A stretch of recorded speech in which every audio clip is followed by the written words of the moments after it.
Fox Sports. We are Baltimore. We are Ohio.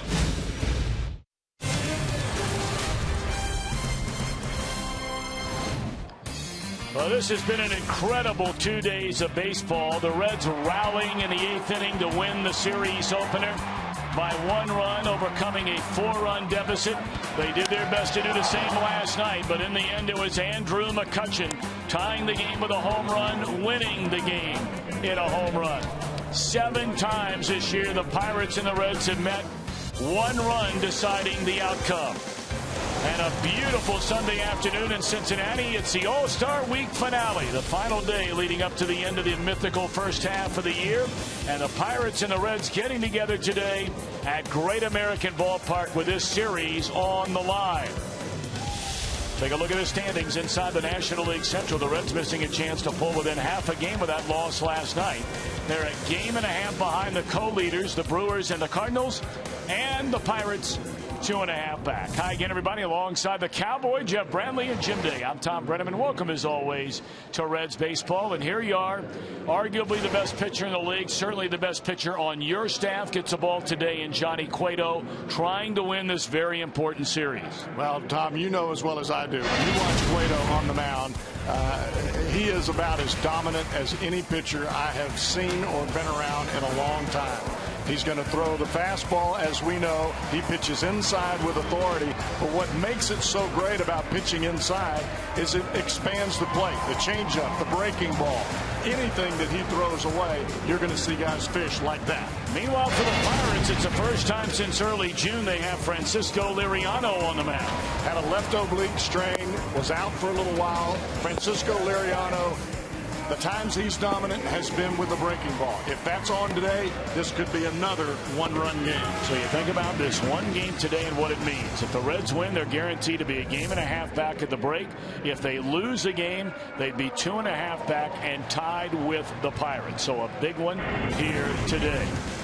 The temperature is rising. This pennant race is rising. And the All-Stars are rising to the top. Jim Day has that when we return to Fox Sports Ohio.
transmitted in any form, and the accounts and descriptions of this game may not be disseminated without the express written consent of the Cincinnati Reds.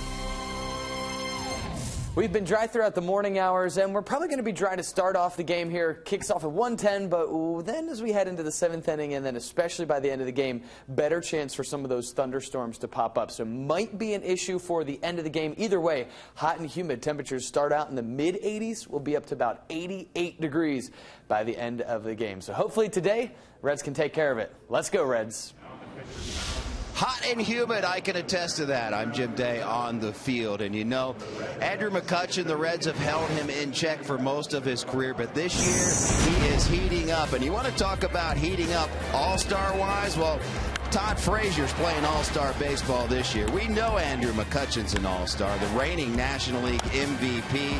But each guy improving as we get to the hot summer months. Exactly what you expect from an all-star. And both guys are delivering that. It's our IGS Bringing the Energy feature. And you look at the batting averages per month, and each guy going up big time. Frazier hitting .319 in July, and Andrew McCutchen is just off the chains right now. In the month of July, .396, including the game tying and the game winning home run last night. Coming up, finish up strong. It's the last game before the All-Star break. Series on the line. Reds and Buccos on Fox Sports Ohio.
Dealer Ford, go further by Cincinnati USA Regional Tourism Network. Stay close to CincinnatiUSA.com. And by Skyline Chili, feeling good. That means it's Skyline time. Get a look at the skyline, beautiful downtown Cincinnati, Ohio. Of course, this time next year we'll be revving up for baseball's All-Star game. But right now, the crowd excited about this series finale, the rubber game of this three-game set. Couple of wild ones involving Clint Hurdle's Pittsburgh Pirates and Brian Price's Cincinnati Reds. Take a look at Hurdle's starting lineup today, presented by Meyer. Polanco, the big play in right, late in the ball game last night. Josh Harrison has started left field, and McCutchen the hero for the Pirates last night. Walker at second, Martin behind the plate. Ike Davis, his first start of the series. Pedro Alvarez down at third. Jordy Mercer at short. And left-hander Francisco Liriano on the mound. Johnny Cueto trying to wrap up this mythical first half of the year. by picking up win number 10. He is 15-4 in his career against the Pirates with an ERA barely over 2. His 3 starts against the Pirates in 2014, 2 complete games. One was a shutout. The other was a shutout for 8 innings until Andrew McCutchen hit a home run in Pittsburgh late in the ball game. Cueto finished both of those ball games, 24 innings, 6 innings in his other starts, only 13 hits for Cueto. But the key, the Reds won all 3 starts, and they'll need to win today. Let's take a look at the Reds defense presented by your Ford dealers behind Cueto. With all the injuries still, they're trying to piece this thing together. Heisey is in left field, and he's batting in the cleanup spot today. Christopher Negron, his first start since being brought up from the minor leagues. Pena over at first base again, and Devin Mesoraco hanging the signs for Johnny Cueto. It is interesting, Tom, that Heisey is hitting in that number 4 spot. A lot of that has to do with the guy that's on the mound in Liriano. He pitches right-handers in, throws that breaking ball in. That's where Heisey likes the baseball.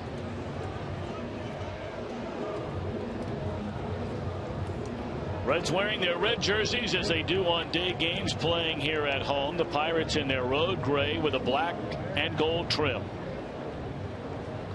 Boy, 2 unbelievable games we have seen in this series. The Reds coming back in the series opener down 5-1. They got 2 in the 7th, 3 in the 8th to win it.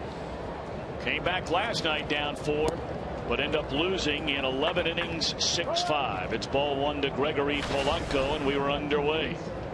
Polanco, a big reason why the Pirates were able to get a chance to bat in that 11th inning when McCutchen hit the home run because of his throw to the plate on a single by Jay Bruce, cutting down what would have been the winning run in Ramon Santiago. A great play by Polanco, perhaps an even better play by the catcher Russell Martin.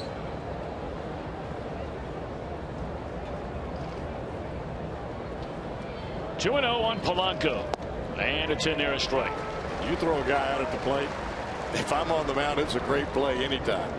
I don't care who's involved in it. You saved me a run. Cueto spins and delivers, and it's swung on and missed.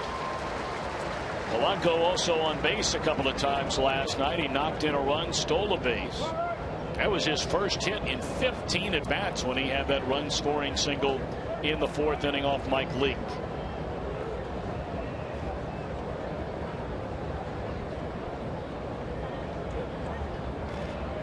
Polanco first game came up, everybody was trying to pound him inside, see how he would handle it.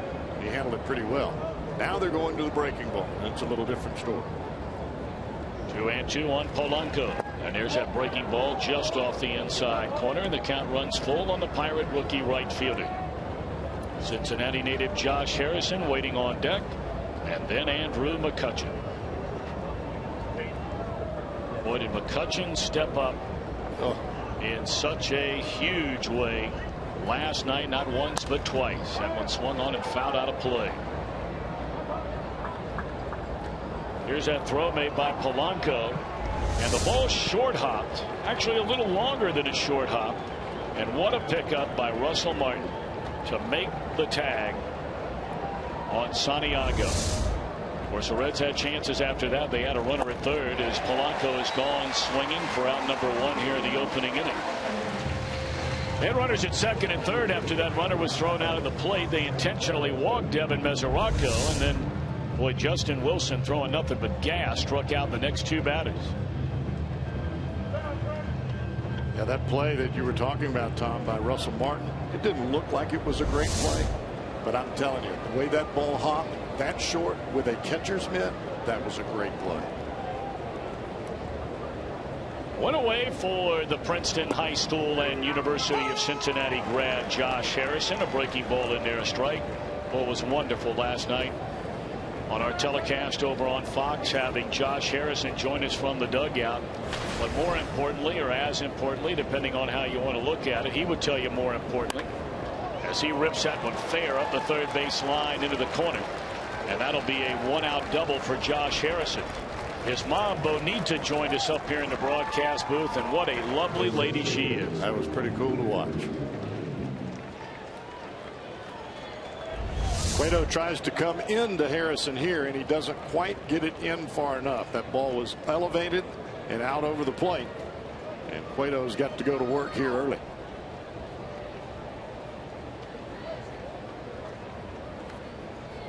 Now the entire Harrison clan will be getting out of town later on tonight and making their way to Minneapolis. All-star time for the Harris son. Well, now Andrew McCutchen. The game-tying home run off Jonathan Broxton, leading off the 9th inning on a fastball. And then with 2 outs in the 11th inning and nobody on, a first-pitch breaking ball that he launched to the left field seats off J.J. Hoover. It proved to be the game winner. Of course, the Pirates among the oldest franchises in all of baseball, a lot like the Reds. And last night we saw a first in Pirates history with those home runs by McCutchen. First player ever to hit both the game-tying and go-ahead home runs in the 9th inning or later of the same game.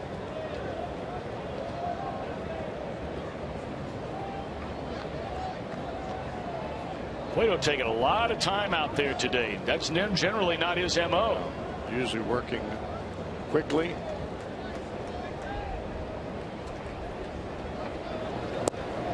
Breaking ball in the outside corner, taken for a strike. We saw a little bit of this in his last start with Mesoraco behind the plate. This was against the Cubs.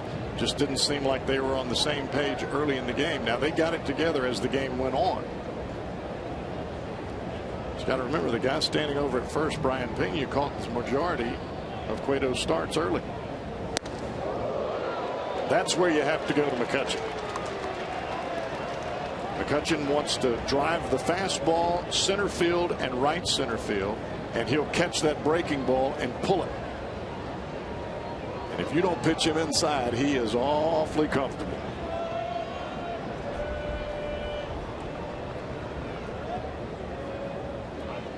3-1 the count on Andrew McCutchen. And he chases away 3 balls and 2 strikes. You know, Cowboy, a lot of folks asked me after the game last night, as you look at this strike 2 pitch, and asked me before the game today, with 2 outs and nobody on in a tie game. And Neil Walker is a guy that's done a lot of damage against the Reds, but look, he's not Andrew McCutchen. He'd be the first guy to tell you that. I'd be curious your thoughts after this pitch. Would you have walked McCutchen last night? It's a broken bat pop-up. This could be trouble. Nope. Bruce got a good jump on it. Comes in to get it 2 away in the inning. No, I would not have walked McCutchen in that situation. But what I would have done is I would have pitched him differently. I don't give him a fastball or a breaking ball, for that matter, that's out over the plate for a strike. He's looking to do one thing. That's hit the ball out of the ballpark.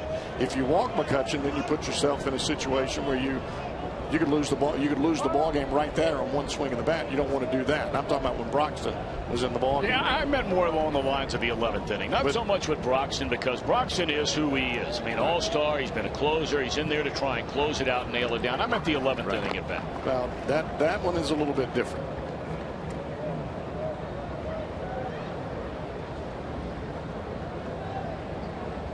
Runner at second, 2 away, and here is Neil Walker. A guy who through the years has done a number himself on the Reds and swung the bat very well, especially when the Pirates come here to Great American Ballpark.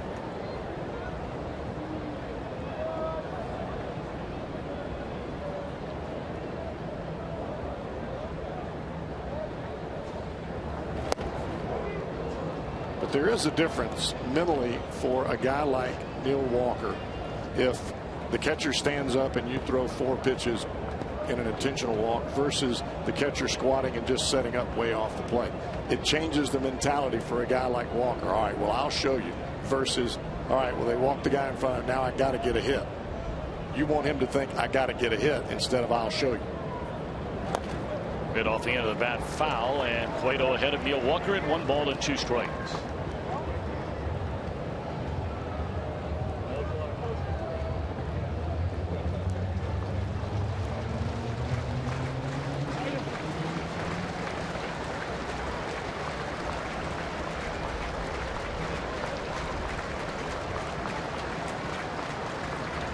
And 2 on Walker. Got him swinging to end the inning. That was a nasty slider. 1 hit, 1 left. Reds are coming up. against Francisco Liriano when we return in a scoreless top of the first inning.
Price's starting lineup presented by Meyer. They'll have Billy Hamilton in center, Zach Cozart in the 2-hole with Todd Frazier batting third, playing third.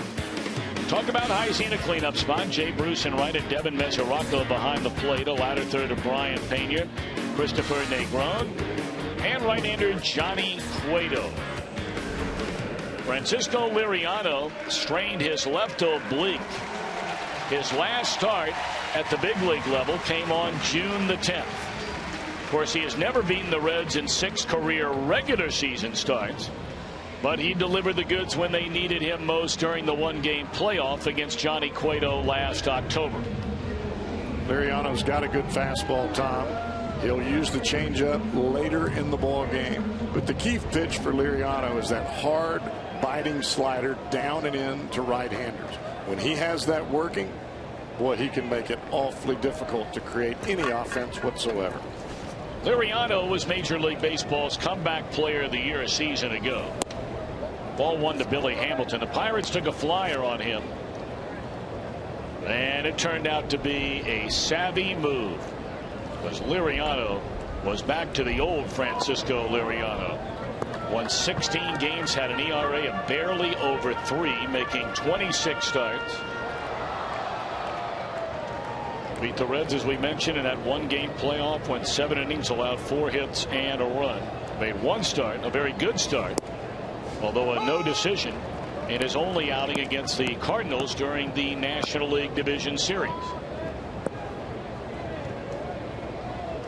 As we talked about, but don't be fooled by those numbers, because by and large, in every one of those starts except for one game that inflated the ERA, Liriano has thrown the ball very well against the Reds.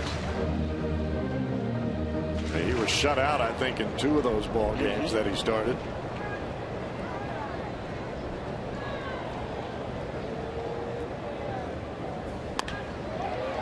One hopper right at the third baseman, and Alvarez a good throw to take care of Billy Hamilton, 1 away. Pirates on defense behind Liriano, presented by your Ford dealers. They have Harrison starting in left today, McCutchen in center, Polanco in right. And the only change along the infield from the first 2 games of this series is over at first base, Ike Davis in place of Gabby Sanchez.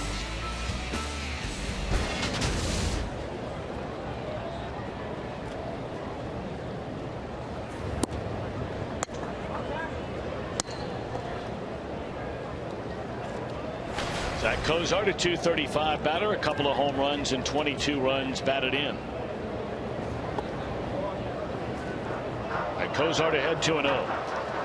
Tom Woodring calls the balls and strikes today. Brian Knight at first base. The crew chief out at second is Fielding Culbreth, and the umpire at third, who took a lot of heat from the Reds pitcher Mike Leake and from the Reds dugout last night, is Manny Gonzalez.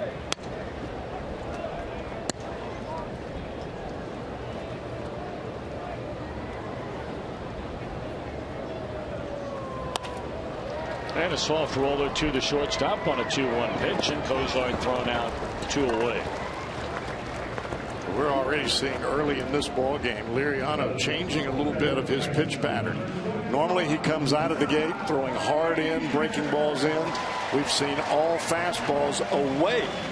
That's normally what Liriano does at the end of the ball game, and he's doing it here early, trying to change his pattern a little bit. Todd Frazier last night, a couple of hits, was on base 3 times. He hit that monster home run to center field, a 3-run blast with the Reds down 2 in that 5-run 6th inning. And man, his numbers here: 291, 18 home runs, 51 runs batted in. That home run last night shows you how clutch Frazier has been for this club. There was no doubt about it. Dead central.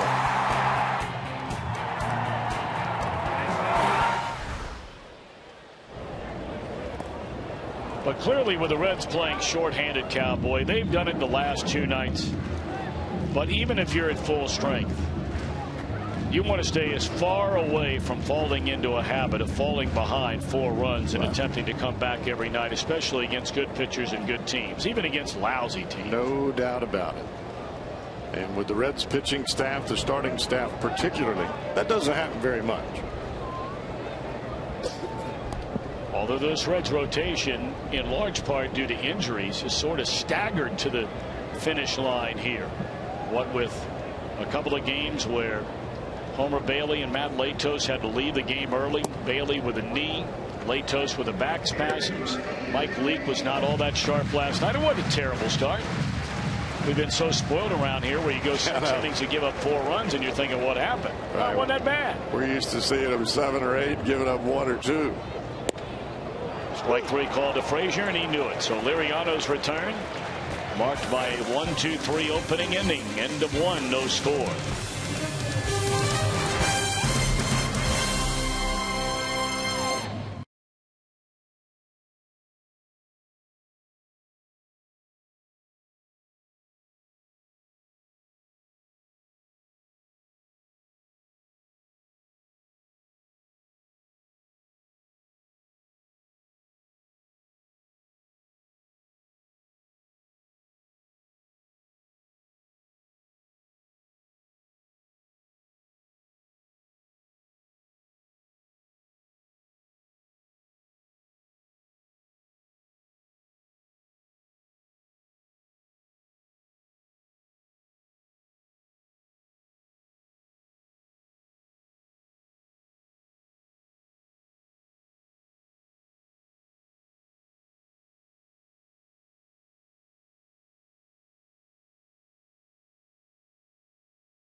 End of 1, no score at Great American Ballpark in this, the decisive game of this 3-game weekend series. A win today, and the Reds finish this 11-game homestand, winning 8 of the 11 games. They started things by beating the Brewers 2 out of 3.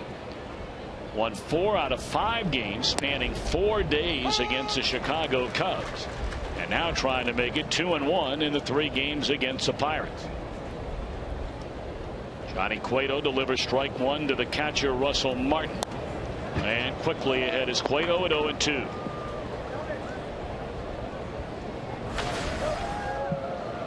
Martin has spent time on the disabled list, and since he has come back, it's really when the Pirates started to take off. It's a very interesting quote made by the manager Clint Hurdle in regard to Martin. He said, Andrew McCutchen is our most valuable player. Russell Martin is our most important player.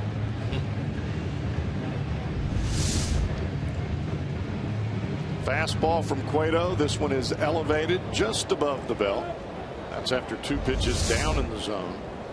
Well, Tom, talking about Martin, you're not just responsible to hit and to catch, but you're responsible for the game calling for the guy that's on the mound. That's 3 different jobs. And if you mess any of them up, we got problems. Alec Davis, left-handed batting first baseman, former #1 pick of the New York Mets, came over in a trade earlier this year from New York. .237 batter, 5 home runs and 28 runs batted in. It's interesting, when Davis was coming out of high school, and I was living in Arizona at the time where he was playing high school right around the corner, there was so much debate as to whether or not Davis should be drafted as a hitter or drafted as a pitcher. He was throwing 95 miles per hour as a left-hander, pitching for Scottsdale Chaparral High School. But by the time they went to Arizona State, they got him a lot more locked in playing at first base, and it was a moot point by the time he got drafted #1 later by the Mets. Well, his dad was a big league pitcher for the Yankees and was an awfully good reliever as well. And I imagine that in itself probably lent scouts to think, well, we've got a left-hander and he throws like his dad. Hey, we might have something here.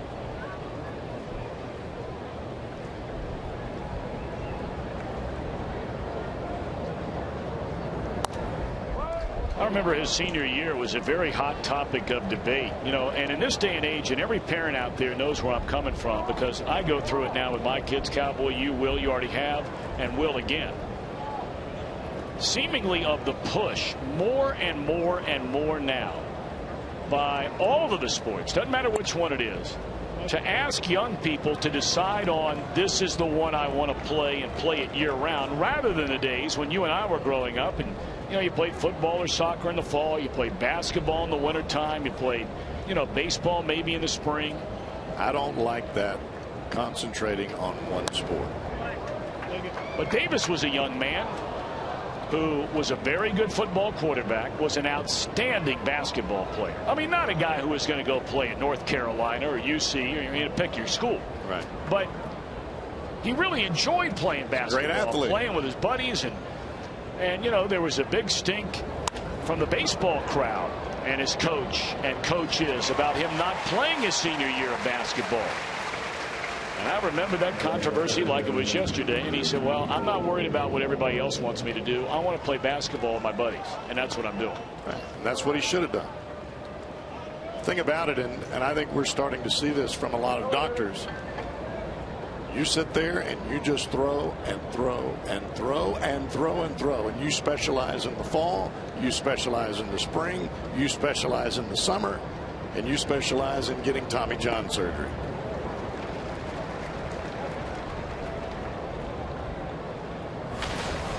Oh, and 1 account on Pedro Alvarez, 2 away and nobody on. One of the sharpest guys that I know, legendary soccer player overseas, came here to the United States, has made a great living for himself, running soccer camps and clinics and working with youth here in the area. A guy named Jack Hermans, coached at Xavier, coached at Anderson High School, coaches professionally, part-time now.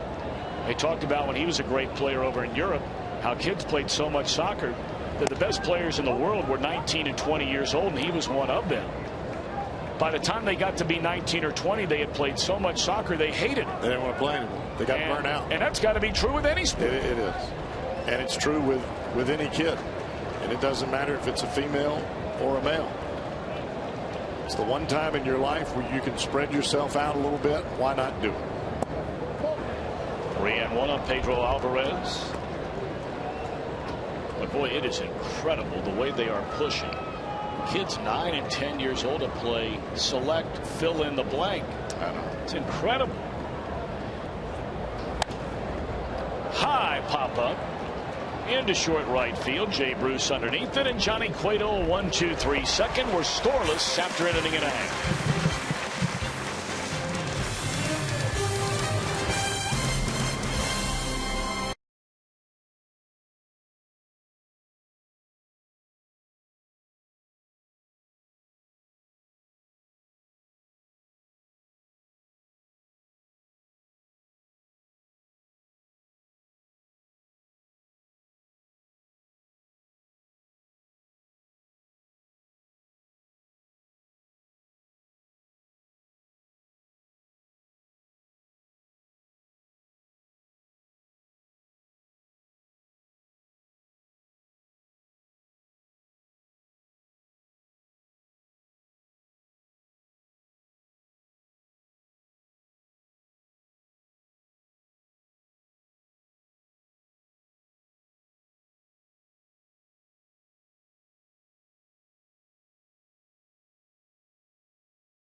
Fox Sports Ohio. I'm Jim Day. Obviously the last game before the All-Star break, and someone we want to take a moment and salute is the Reds training staff, headed up by head trainer Paul Lessard, Steve Bauman, the assistant, also Tomas Berra, his assistant. I know what you're saying, why are you saluting these guys for doing their job, but this year they have gone above and beyond the call of duty with all the injuries to the Reds, helping these guys get back on the field. The only thing more crowded than the Reds training room this year is Cowboys plate when he's got wings on. Very, very good line there, Jim Day. And hey, speaking of, you better watch yourself down there. I know you're a little under the weather today, so look, I'm not the boss, but if you get too hot and get dizzy down there, get out of there. All right? All good. All right. I will take your advice, but I'm good right now. Well, take care of yourself. Chris Heisey leading off the Reds' second inning. A pop-up down the right field line. Everybody going after this one. It falls in. Polanco sort of coasting after that ball, whereas Walker was in a full sprint. And that drops in between the two for a leadoff bloop double. This is a ball that your right fielder should have command of. You always want the guy coming in to be able to make the play rather than going back. And it did not look as though Polanco was running full speed, even though Walker was. It looked like Polanco was worried about running into Walker.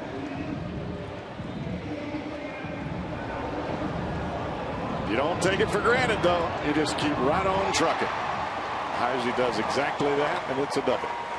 Let's see if the Reds can take advantage of that. They'll put the big shift on Jay Bruce.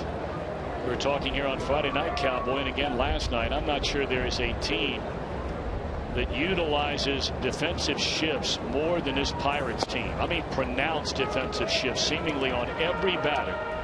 There's already been more of that total among all teams in baseball that's gone on to this point in the year than shifts that took place during the entire year in 2013 around baseball.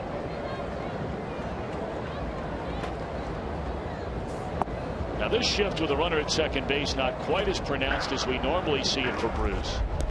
They have Mercer maybe a step or two to the third base side of second. And it's a little different with a left-hander on the mound, especially a hard thrower like Liriano. But I think with all the data, there's more baseball data and information now than we've ever seen. Fly ball to right. Heisey tagging up. Polanco's got a good arm. Here comes Heisey. Here comes a throw to be cut off, and a runner stands at third with only one out in the inning.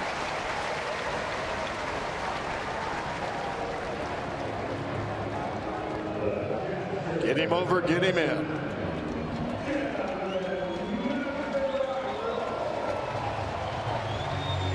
Now it's up to Devin Mesoraco to get the Reds on the board first. 298 batter, 16 home runs, 44 batted in. Of course, he had the bat taken out of his hands after Santiago was thrown out at the plate in the 10th inning last night.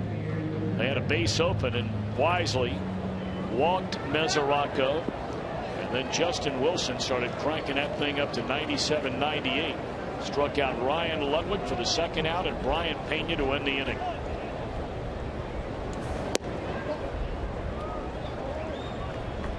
Wilson last night, Martin just slid inside on both the batters, and he was just pumping it down and in right on the inside corner.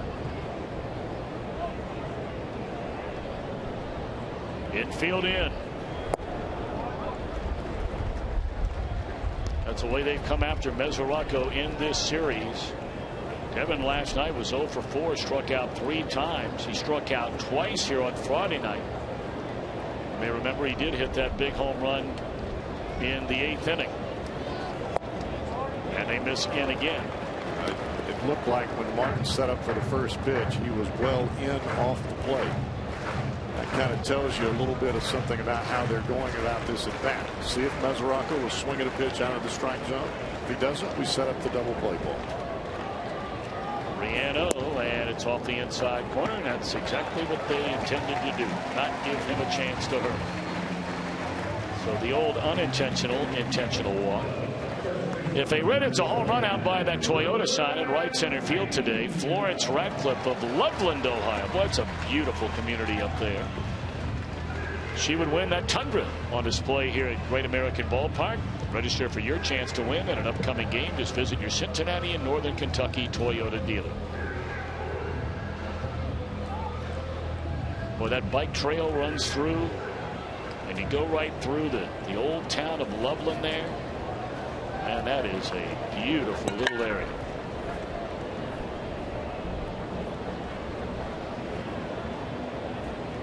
So now Pena first and third, 1 out. And a fastball catches the outside corner, a called strike. Ryan, a .255 batter, 3 home runs, 17 runs batted in. He started the opening game of this series, or I beg your pardon, came off the bench, had the game-winning hit in the 8th inning off Tony Watson in game 1. He got the start here last night, and he's behind here 0-2. He had 1 hit in 5 at-bats. It's even more obvious now watching the first 2 pitches from Liriano to Pena that they were definitely pitching around Mesoraco.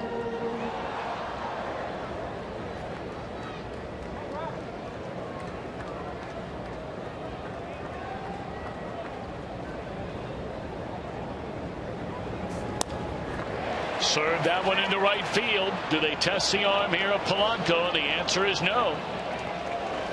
Well, that has been a problem for the Reds in this series. A runner at third with fewer than 2 men out, and they have failed a number of times to get the run in. And now they need a 2-out hit from the rookie Negron.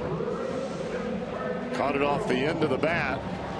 And with the speed of Polanco, he's able to cover some ground in a hurry. Caught the ball moving in, and a perfect throw to Russell Martin at the plate with a long hop. And it's a good thing Heisey stayed right where he was at. Even with his speed, he could not have scored there.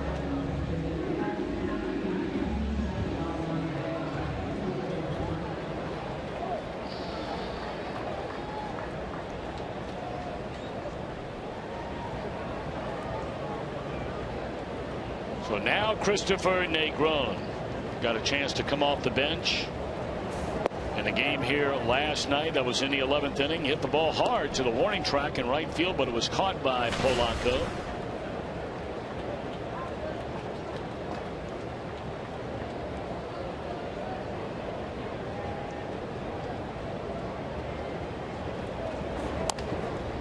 And that one pulled foul.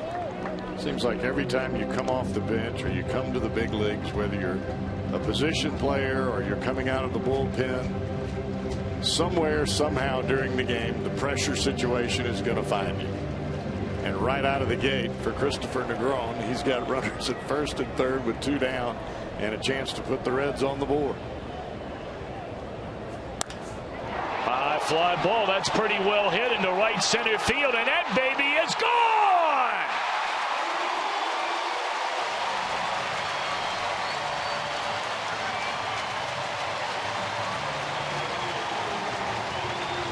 What a time to get your first major league home run.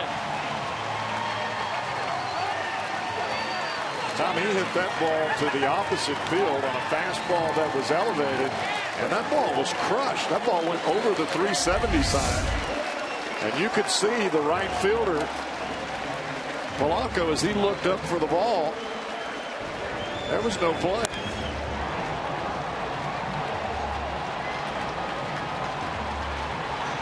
Well, those are the things that need to happen, not necessarily 3-run home runs, but those are the kind of hits you need if you're going to survive.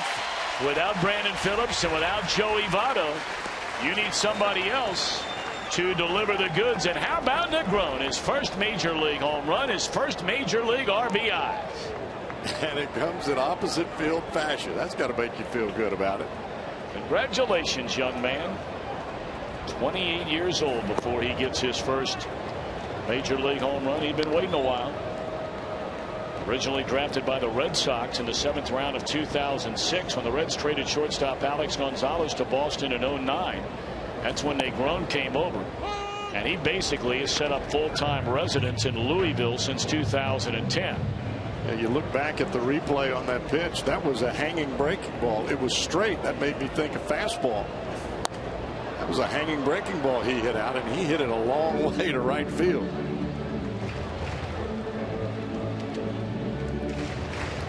Talking to some of his buddies he's been at Louisville with. There's Neftali Soto.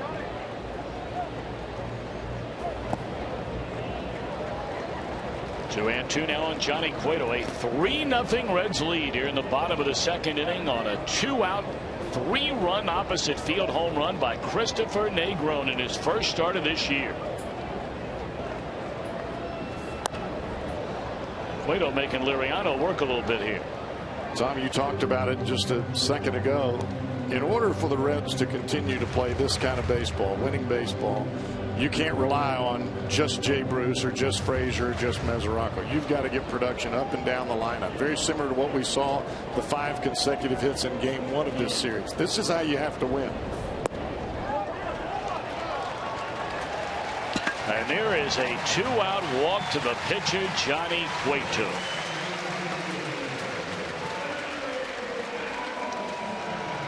Walt Jocketty said it early in the season.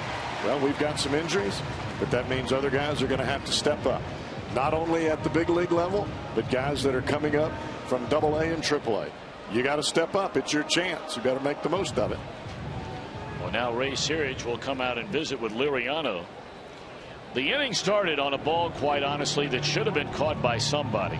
It looked like Polanco from where we sit on a pop-up down the right field line off the bat of Heisey that wound up falling for a double. Good job by Jay Bruce to move the runner down to third. They clearly did not want to pitch to Devin Mesoraco. They walked him. Not intentionally, but they walked him on 4 pitches. But Pena hit a fly ball to right that could not bring in the run. Negron launches a 1-1 pitch to the seats in right center, and now a walk to Cueto, and here's Billy Hamilton.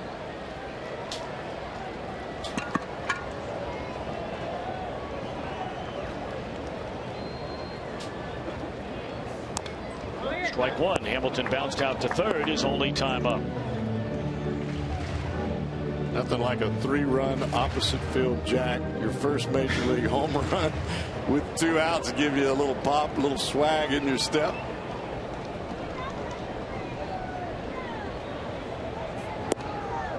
Oh, 2 on Billy.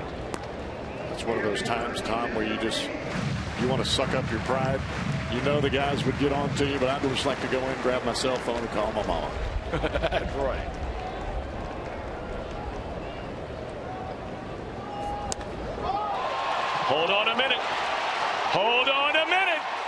That's off the wall. A double by Billy Hamilton. Less than a couple of feet away from a 2-run home run. Cueto on to third. Another breaking ball from Francisco Liriano, and this one doesn't get down and in. It stays up, and that's almost a 5-0 lead. Another foot, that baby is gone.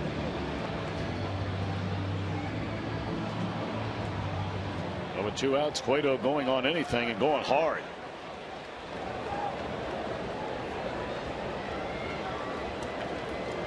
Well, now looking for a 2-out knock by Cozart. And that one in the dirt. Picked out of there by Russell Martin. Ball 1 to Cozart. It bounced out to his counterpart his first time up. Boy, teams are just daring Cozart to try and hit the ball the other way. I mean, that second baseman has been perched right next to the bag every time Cozart has come to the plate in this series. Tendencies at the plate, holes in your swing, they're not secrets anymore. They are open and wide open for everybody to look, and everybody knows. And Cozart has not hit a single ball in this series to the first base side of the second base bag. Not one. He hit a ball straight up the middle. That was one of those base hits. Remember when they strung them all together here on oh no, he was not involved, I beg your pardon. He had a single in the center field in the 9th inning last night. And a walk by Liriano to load him up for Todd Frazier. Liriano was trying to pitch to the weakness of Cozart, trying to stay away and run the ball away to make him hit the ball that way or pop it up. And he ends up walking him.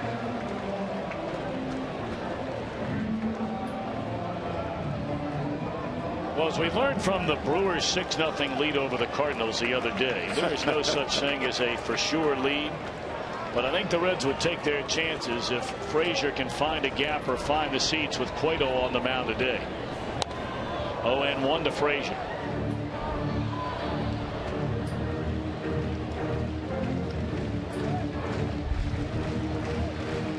Being at home and pitching during the day, that's a lethal combination with Cueto on the mound. You check the numbers, those are awfully low in the ERA category.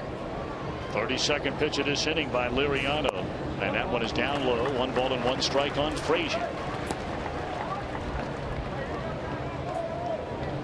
A 3-run home run in the inning by Negron, and they are loaded for Todd Frazier, the team leader in home runs, runs batted in, and runs scored. 1-1 pitch in the air to right, and Polanco is there to retire the side. But the Reds send 9 men to the plate. The first home run in the career of Christopher Negron gives the Reds a 3-0 lead.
This injury's called 1-800-ELK Ohio. Todd Frazier will be in the home run derby tomorrow night. First All-Star appearance along with Devin Mesoraco. Big Chappie, third straight All-Star appearance. And Johnny Cueto, first All-Star appearance, will not pitch because he's pitching today. Now the big question, will the big pasta Alfredo Simon join them in Minnesota? Baseball is kind of a quandary picking those last spots on the roster. As you know, if pitcher pitches on Sunday, you cannot pitch in the All-Star game, and you have to wait until today until it actually happens, because let's say this game was rained out and Johnny Cueto wouldn't have pitched. He would have been eligible to pitch in the All-Star game. So they have to wait for the pitchers to actually pitch today before they can then go to guys like Alfredo Simon. And just in case, the big pasta has his bags packed, ready to head to Minnesota after this game. I'll be there.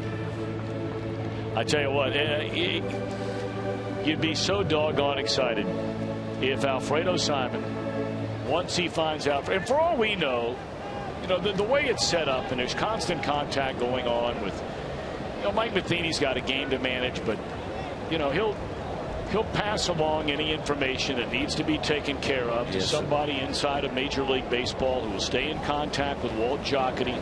And, of course, Walt will stay in contact with Brian Price, the coaching staff, and in this case, the player. And now that this game is underway, and Cueto's starting the third inning now with a 3-0 lead.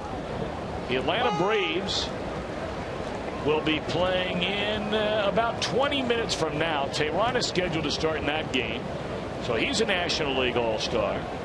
And that would mean that he can't pitch, and they'd have to fill his spot. And then later today, you have Madison Bumgarner, another All-Star who is scheduled to start for the San Francisco Giants. And so it looks like 3 pitchers are going to be needed to replace those 3 on the active roster for the National League's All-Star team, and it would be impossible, it would be inconceivable, it would border on criminal if 3 pitchers are added to the All-Star team and Alfredo Simon not be one of them. The co-leader, along with Adam Wainwright, with 12 wins in the National League, an ERA 2.7. 3-2 on Mercer. Broken bat roller down to Todd Frazier. 1 out. Well, can you beat the best? Join millions of players now on the only official Home Run Derby mobile game from MLB.com. You can square off against your buddies. You can play folks around the world. Download today for free on the Apple App Store and Google Play. Yeah, there's something to be said for the history of making the All-Star team repetitive. If those were Kershaw's numbers, 12-3 with a 2.7, or Wainwright or Cueto or anybody else that are in those guys that you see at the All-Star, they would be an absolute lock. It would be a no doubter. They'd already know.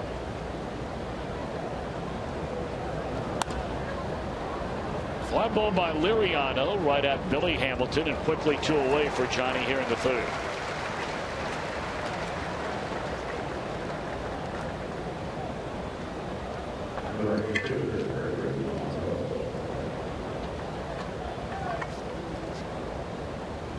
I think the big key today, Tom, is going to be the 3rd time through the lineup for Cueto.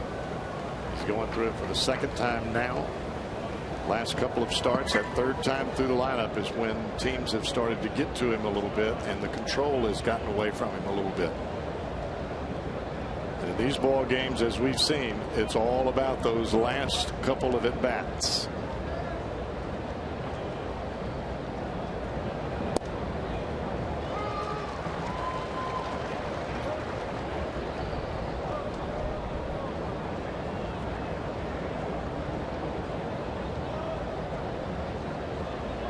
Polanco struck out leading off the game, and that would booze him off the plate. 1 ball and 1 strike on Gregory Polanco. Of course, the Reds will open the second half of the year in the Bronx, the new Yankee Stadium. Reds and the Yanks starting on Friday night. And these Pirates will start at home against the Colorado Rockies. There's a ground ball to Negron, and Johnny Cueto with back-to-back perfect innings. Only one hit allowed by Cueto through the front three.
Brought to you by JTM Food Group. Let's create great dishes together. By Toyota. For over 30 Toyota offers, visit buyatoyota.com.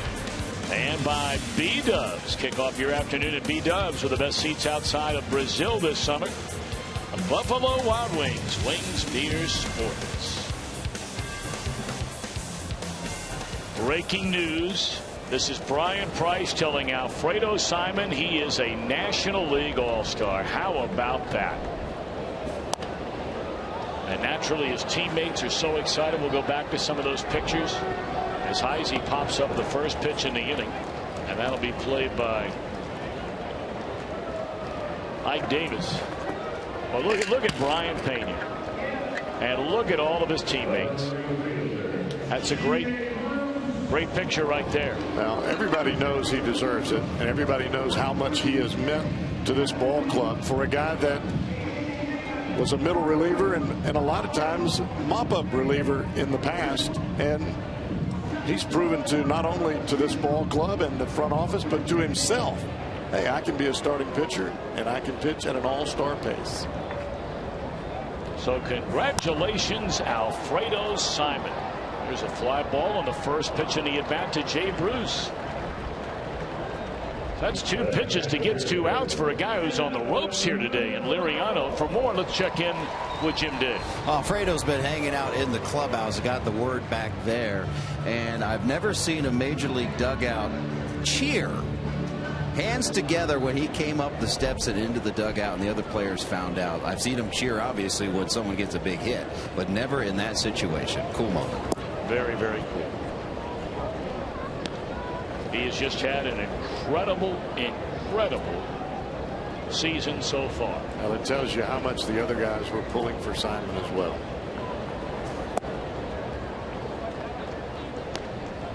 I mean, you're talking about a guy the Reds claimed off the scrap heap, turned loose by the Baltimore Orioles the day before opening day 3 years ago, 2012. And you may remember Todd Frazier had made the team during spring training. The team flew to Cincinnati. They had claimed Alfredo Simon and had to tell Todd Frazier, I know you're here. We know you earned it, as Mesoraco walks, but you're going back to Louisville. Alfredo pitched very well in relief, mostly that first year in mop-up, but pitched so well that last year he did a little bit of everything. Including picking up a save. And here he is, going to the All-Star game as a starter. Coming up later on, we'll have our Miller Time moment brought to you by Miller Lite. And Alfredo Simon just getting told he's going to the All-Star game ought to be our Miller Time moment. He's stoked right now. You know, it's one thing to expect it and to know you deserve it, but when you actually are told that you have made the All-Star team, it's like pitching in the World Series. It's an incredible feeling. Of course, I'm not the boss around here, so it might not be. There are a lot smarter people that make those decisions than I.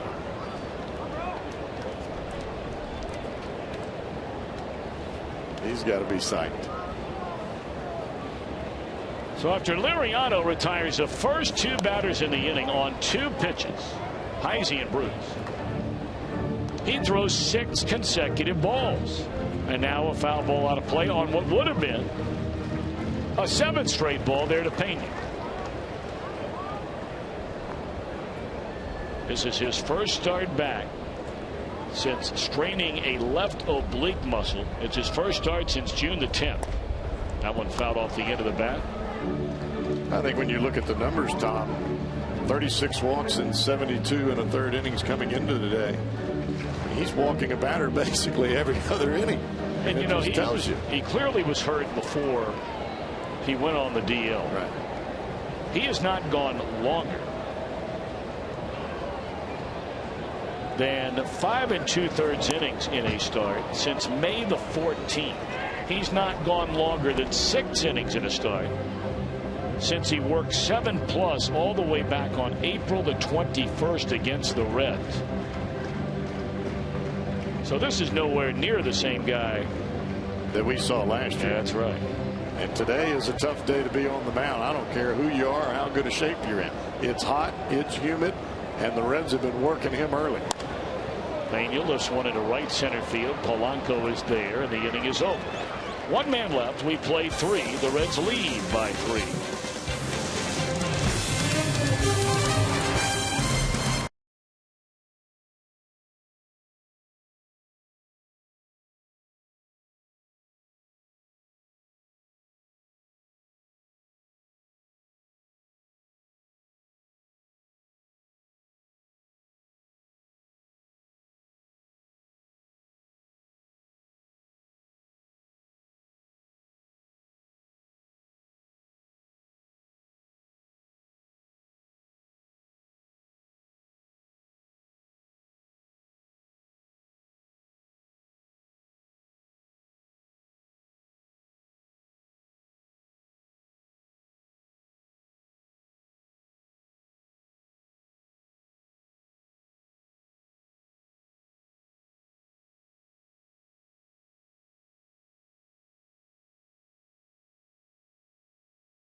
Mazda pitch by pitch. You watch a couple of these swings, especially early. That front shoulder really closing over the plate, and those balls went out of the ballpark.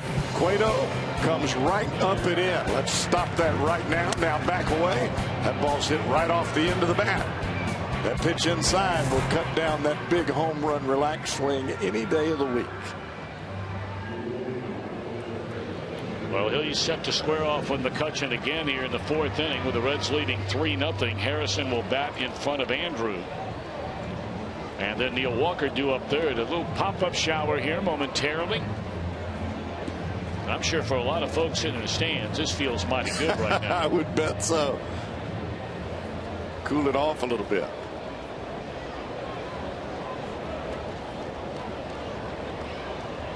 So Josh Harrison to lead things off. He had a double. In fact, he's the only Pirate to reach base in this game so far against Cueto. Had a double up the left field line with one out in the opening inning, and Cueto went to work on McCutchen and Walker to get out of the inning. 1-1 to Harrison. Well, it's been so humid today, you could wear your bathing suit to the ballpark. You're going to be wet anyway. Sweat. Flip-flops, T-shirt, good to go. You got it. Harrison, a fly ball off the end of the bat. Lands softly in the middle of Jay Bruce. One away, and McCutchen coming up.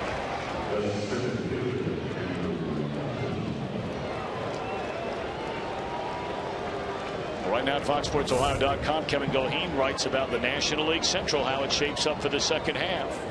Our coverage of LeBron James' return to the Cavs, and Ohio State coaches weigh in on James coming back to Ohio. Of course, he's done so much good for Ohio State University.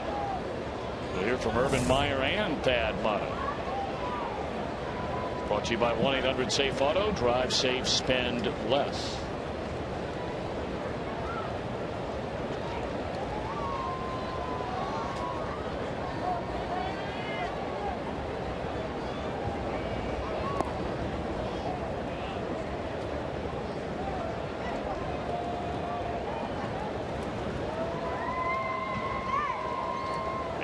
McCutchen popped up to Jay Bruce, as Cowboy just showed you. And here's another broken bat pop up down the line, and Bruce, a diving attempt, cannot get it. McCutchen's on his way to second, and he's not slowing down. He'll go all the way to third on a little broken bat flare.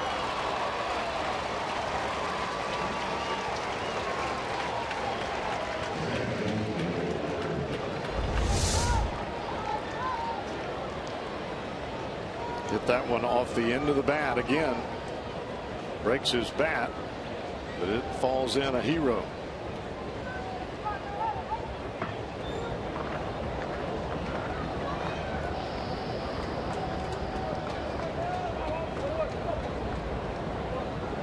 So McCutchen, a blue triple, and that is his 5th 3-base hit of the year. Infield conceding the run with one out in the inning, and it's ball 1 to Walker, who struck out his only time up.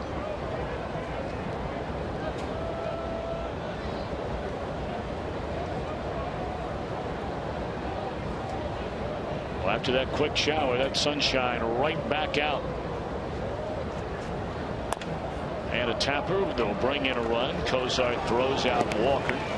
2 away in the inning, and it's a 3-1 ball game. That's one of those times at the plate, Tom, for Neil Walker. All you're trying to do is make contact, get the ball either in the air, somewhere back up the middle.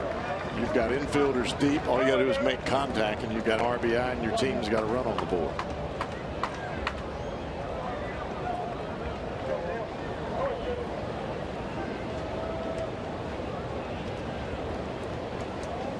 Russell Martin struck out his first time up. And he's down a strike.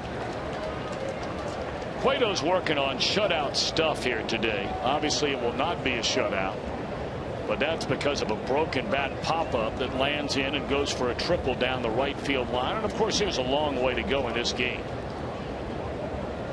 But so far, anyway, there have not been many good swings against Johnny Cueto. Josh Harrison, the only hard-hit ball of the game so far.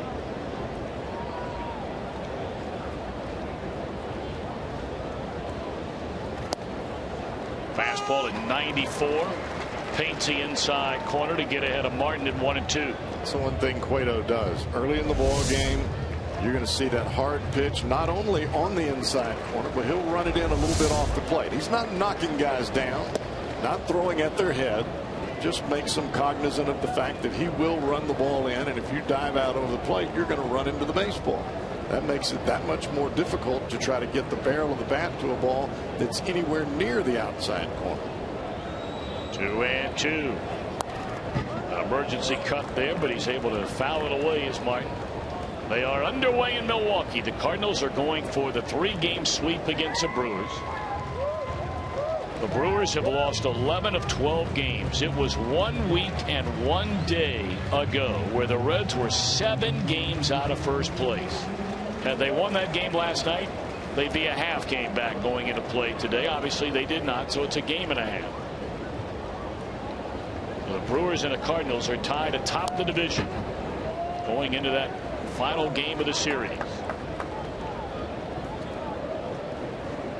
Pitching matchup in that one, if you're curious, has Carlos Martinez, who's not thrown the ball well as a starter, coming out of their bullpen, and he'll be opposed by Willie Peralta, who's coming off the worst start of his major league career. They left him in his last start to give up 9 runs, earned runs, in 2+ innings.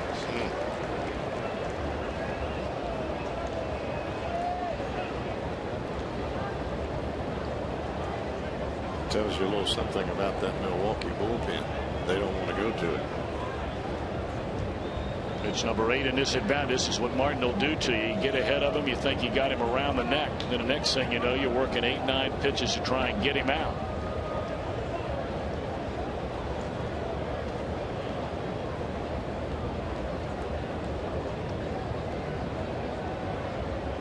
Two-two pitch. He doesn't chase a breaking ball in the dirt, and the count goes full. There'll be a 9th pitch in this at bat. I've got to believe that any hitter that's facing Cueto, you've got to have a mindset of grinding out an at bat every time you come to the plate. Otherwise, he's going to embarrass you.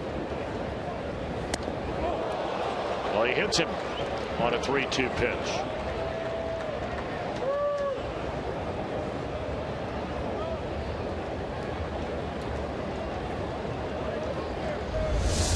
Johnny's asking the home plate umpire if he leaned into that pitch, and he did. He stuck his left elbow right out there.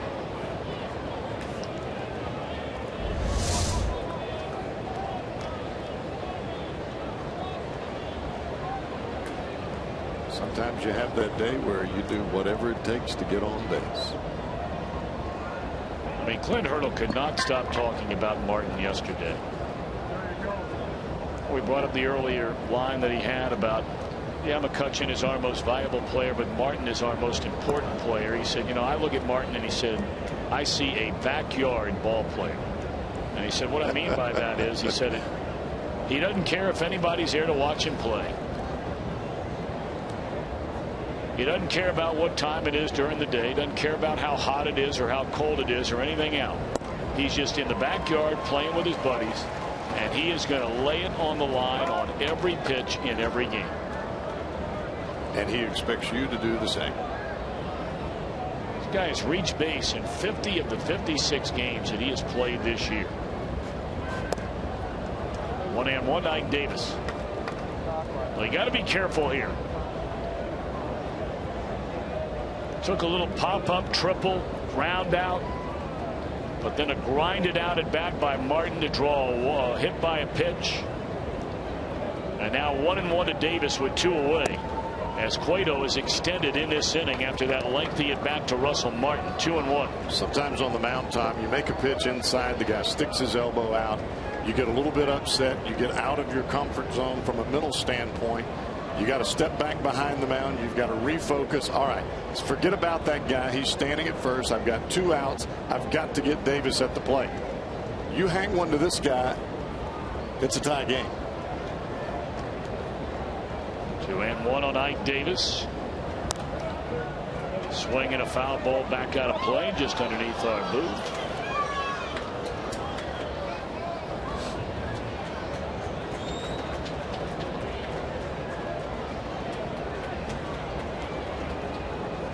So now Cueto a chance to put away Davis and the Pirates here in the top of the 4th inning. 2-2 pitch. And he does. 4 strikeout for Giant. Pirates get a run. And after 3.5, the Reds in front of Pittsburgh. Rubber game of this series. 3-1.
on board the Fan Express. If you'd like more information, you can call the Reds Group Sales Department at 513-765-7600. Nice round of applause from the crowd here at Great American Ballpark. They put it up on the Jumbotron that Alfredo Simon is a member of the National League's All-Star team. We told you that here a short while ago. Now, Johnny Cueto will be allowed to go to Minneapolis and do all the things, you know, hang out on the field during the home run hitting contest and be around the atmosphere of an All-Star game. Don't forget, for Johnny Cueto, it's his first All-Star game as well, like Alfredo Simon and Todd Frazier and Devin Mesoraco. For Aroldis Chapman, it's becoming old hat. And he'll be allowed to sit in the dugout during the game, will Johnny Cueto. He just can't pitch in the game. So while 5 Reds technically are National League All-Stars, only 4 of them, now Simon replacing Cueto, will be eligible to play for the National League Tuesday night. So here they are, 5 of them from the Cincinnati Reds. First timers, as we mentioned, Mesoraco, Frazier, Simon, and Cueto. Number 3 for Aroldis Chapman. Well, every time I see the name Alfredo Simon, the name that jumps right in there with him is Brett Marshall, because Brett Marshall was set to pitch in that spot in the rotation, and Simon was going to the bullpen because of the injury to Aroldis Chapman. And many of you will remember that Marshall, in what was labeled as his final tune-up of spring training, was pitching in a game against the Chicago White Sox over at Camelback Ranch in Glendale, Arizona. I mean, the wind was blowing 30-35 miles an hour, and he got lit up, and everybody wondered, hold on a minute now. Well, what we didn't know is after the game he was injured, which allowed Alfredo to then be the guy that would for sure be in the rotation. Had a strained ligament in one of his fingers. The rest is history. Tapper by Negron, and Mercer gets rid of it quickly. Negron, the 3-run home run his first time up. A bounce out here, 1 away in the 4th. How about our AT&T call to action? You can tweet your photo using hashtag #OhioFanPhoto, and perhaps we'll show it during an upcoming game here on Fox Sports Ohio. It's brought to you by AT&T. I guess the best thing that you can say about Alfredo Simon is that he lobbied for the opportunity, and when he got that opportunity, he cashed it in. He did everything that he was supposed to do, and now he's on the All-Star team. There are a lot of guys that work so hard from the minor leagues to get the opportunity in the big leagues, and then when they get here, they make too big a deal out of it. You're still playing baseball. The names on the back of the jerseys don't mean anything.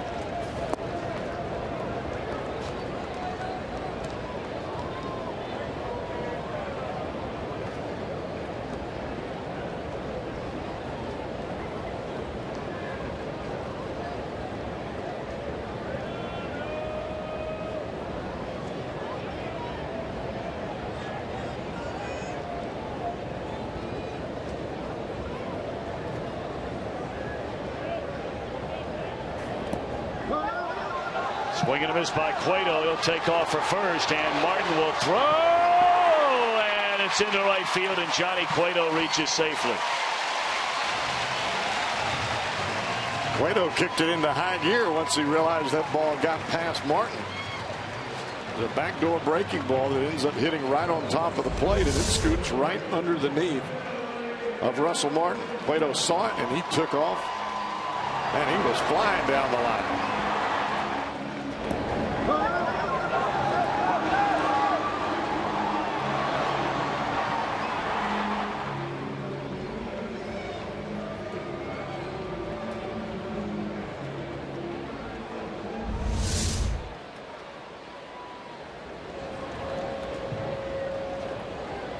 Johnny on base for the second time in this game. He walked his first time up. And now the clouds come in and darken things up here in the bottom of the 4th inning. 1 on 1 out for Billy Hamilton. 1 out of 2. He bounced to third in the first inning and nearly clubbed what would have been his 6th home run. High off the wall, turned into a double in the second inning.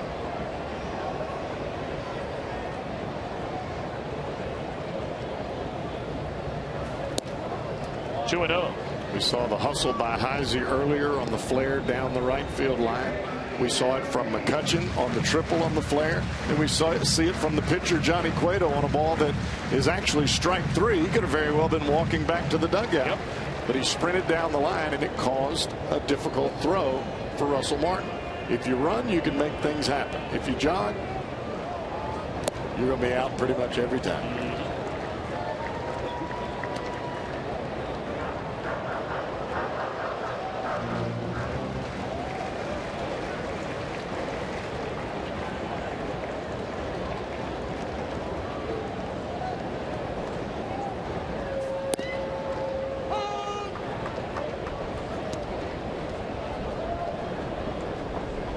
Milwaukee jumping on Carlos Martinez, out to a 2-0 lead, batting in the bottom of the first inning up in Milwaukee. And there's ball 4 to Billy Hamilton. That is now 5 walks in this game for Francisco Liriano. I almost get a sense that there's some semblance of fatigue going on with Liriano. You gave the numbers earlier, Tom, that he had not pitched really deep into any ball game. Well, they talked about early in the year he had a groin issue, and he didn't tell anybody about it. And then, eventually it became a strained oblique that put him on the disabled list. And apparently he finally admitted after he went on the DL that, he's hoping that trip to the DL would be a blessing in disguise to not only heal up the oblique, but also his prior injury.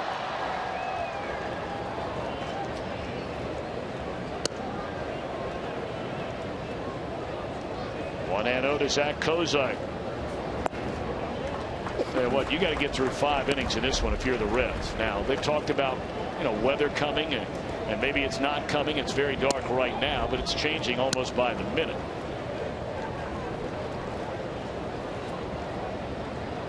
Two and 0 on Kozart. 1 out, 2 on. Ball 3. Let's check in downstairs with Jim Day. Well, of all the injuries that we've talked about with the Reds, we haven't talked about Zach Kozart. On Thursday, he got hit on the left hand by a pitch, and it's hurt him a lot worse than they're letting on. He's got a pad that conforms to his hand inside his left glove there, and he told me he's just flat out playing by out of necessity because they have no one else, and he does not use it in the field, only when he's at the plate, so he's playing through some pain himself. Well, that's what Kozart's all about. He's not the only guy on his team, and Kozart is without question. This guy's a gamer. He thought that was ball 4.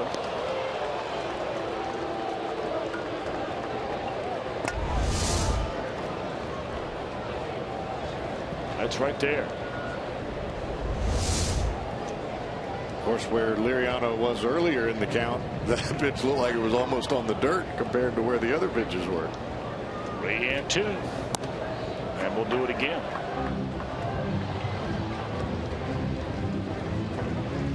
Well, Frazier had a chance to bat with the bases loaded in the second inning, and he hit a fly ball caught by the right fielder Polanco. He would love another chance here in the 4th. 2 on, 1 out. 3-2 once more to Kozart. And they're loaded again for Frazier. 6 walks for Liriano.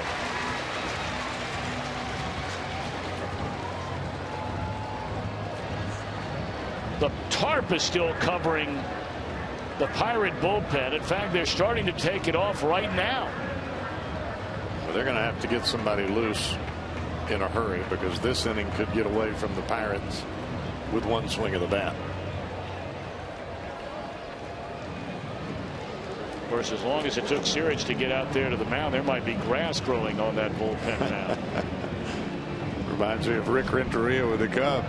He was taking those little baby steps, giving that bullpen a chance to get loose.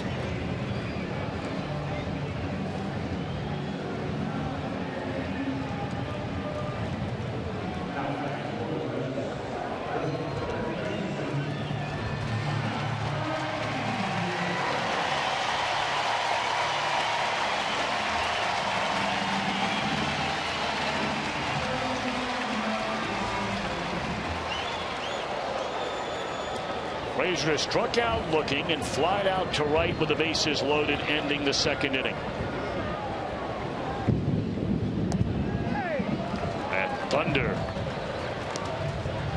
from the hills beyond on that first pitch, ball 1 to Frazier, followed by a little lightning. That's to the east of us.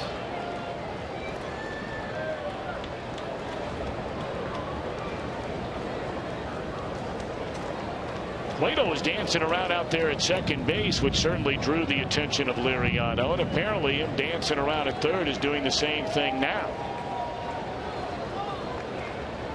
1-0 to Todd Frazier. And a fastball is high and tight. Liriano wanted that pitch. Didn't get it. When you start looking around into the outfield and into the stands after you make a pitch, watch Liriano look around here after he didn't get the call. That's not good.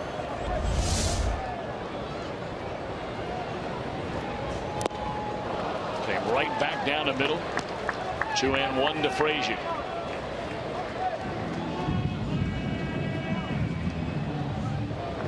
Mentioned earlier, Frazier not only the team leader in runs scored, home runs, and runs batted in, he's also the team leader in total base hits. Trying to get another one here. And that drops on the outside corner, a strike. He does not appear early on to be seeing the ball all that well against Liriano. You agree with that? I agree. He's had a couple of days that, hey, it's just part of the game. You're not going to be on every single day. It's just the way it is. 2-2 to Frazier. Found a way to stay alive.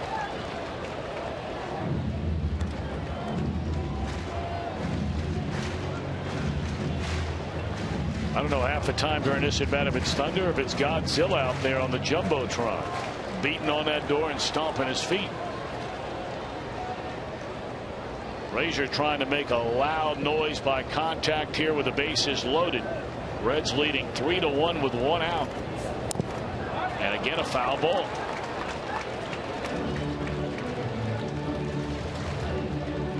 He's given Frazier just about everything in this at bat. Breaking balls in, fastballs in, changeups away, changeups in the dirt.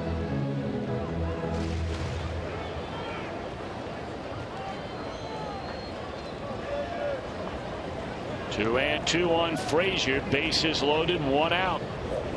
Ball 3. Tried to come back with the one pitch that Frazier took, and that was that backdoor breaking ball, but that one just spins up and out of the strike zone. Cueto reached on a wild pitch after striking out. Consecutive walks to Hamilton and Kozai. And now the 3-2 coming to Todd Frazier. Tried that same pitch again. Defensive swing, but he's able to foul it off. Ninth pitch in his at bat coming up to Todd Frazier.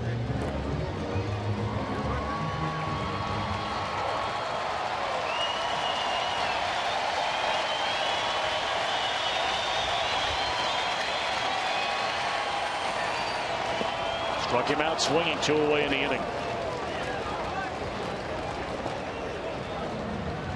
An extended at bat for Todd Frazier after taking a pitch up and in to go behind 2-0. Swings at a changeup down low. The backdoor breaking ball was the pitch that really put the left-hander in the money in Liriano. But Frazier continues to fight in the at bat. Those breaking balls away, and then he comes back for the first breaking ball down and in, and he got Frazier to swing right over the top of it. Makes you wonder if an at bat like that, and certainly Liriano with 90 pitches in a game, I mean, he's not long for this game anyway. His spot is due up 3rd and the 5th. But it's almost like at the 90 pitch mark, or at least during that at bat, he found that slider for the first time. A good one. You just have to turn it up a little bit when you've got bases loaded. You realize you've got one of the better hitters in this lineup for the Reds at the plate. You've got to make the best pitches you possibly can, and the game's over. That's what you're thinking on the mound. Well, Heisey has been a guy that's been up there hacking, and I mean hacking right now in each of his first 2 times up. He popped a pitch up down the right field line that fell in for a triple, leading the Charge to a 3-run second, then swung at the first pitch his last time up and fouled out to Davis. Fouled off the first pitch in this at bat, takes the next one for a ball. It's even at 1-1, bases loaded, 2 out. And that one bounces up there and blocked beautifully by the catcher, Russell Martin.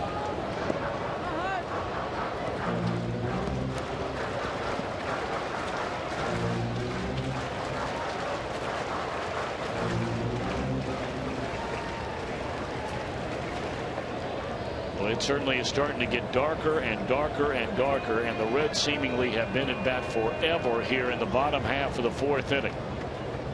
And naturally, you'd love to score, 10 runs in this inning, but you'd also like to get the Pirates through the top of the fifth inning and have a lead. You're Brian Price. That's exactly what you're thinking. You don't want to have the rain come and wash out all you've done offensively here in the early going, especially on the day where Cueto's on the mound.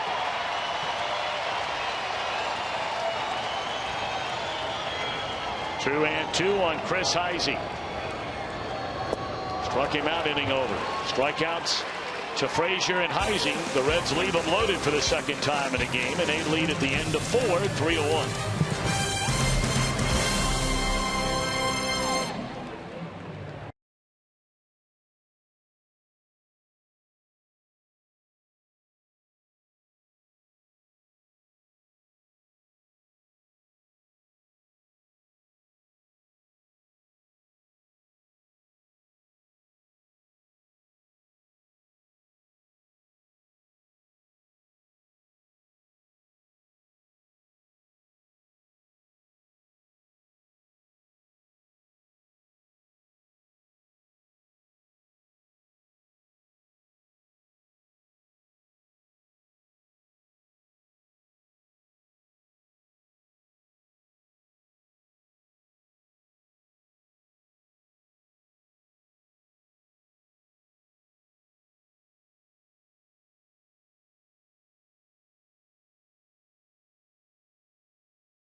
Major League Baseball All-Star Game.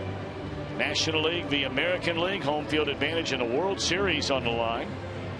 Tuesday night, July the 15th on Fox. Coverage begins at 7:30. And don't forget, over on Fox Sports 1, all the pregame show coverage live from Minneapolis begins at 4:30 Eastern Time. I read a very interesting article the other day.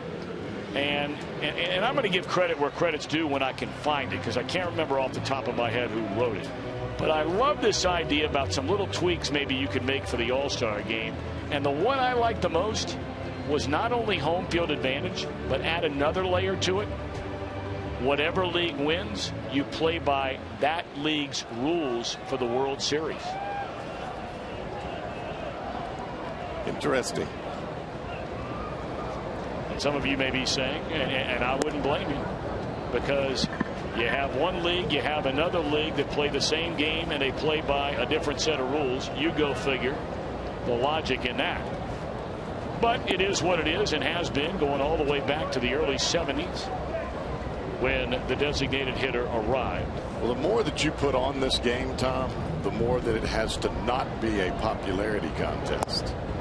If you're going to have all of these different things that are going to ride on this game, where you're going to play, who has home field advantage in the scenario that you're talking about, playing by American or National League rules with or without the DH, it can't be a popularity contest. It can't be just because a guy's been in the league 16 years, well, we're going to have him go to the All-Star team one last time. It's got to be the best of the best, period. A 4-pitch walk against the .230 hitting Alvarez to begin the inning. Well, mark your calendars. The Reds' next 4 for 48 ticket offer, July 25th, 26th, 27th. You buy 4 tickets for $48. You receive 4 free Reds hats. That'll be the Washington Nationals in town. You got to see it live. 381 REDS, a number to dial. Well, that's the last thing in the world you wanted if you're Johnny Cueto. Well, he sat for a long time in the dugout. He was on the base paths as well. Sometimes those long innings you lose that release point a little bit. Right now it appears that with the combination of the rain and running the bases and the long inning, Cueto's lost that release point a little bit. Well, not the time to have it happen. Just talked about this. You loaded the bases, as it turns out, for naught in the bottom of the fourth inning. Here's a jam shot pop up for out number one. I'd get that ball to Cueto and I'd get right back on the mound, Cowboy, right now. Rain has started. It's starting to come down hard. You're one out into the fifth inning with a 2-run lead. Travis Snyder will pinch hit for Liriano, who, despite some ugly work here today, walking 6 batters. And he walked 6 batters in 3 innings. He had a 1-2-3 first inning. He walked 6 in 4 and allows only 3 runs. Ball 1 to Travis Snyder. And really, if you're Liriano, as bad as it was today, if somebody catches that fly ball by Heisey that should have been caught to open up that second inning, it very well could be a 1-0 Pirates lead in this game.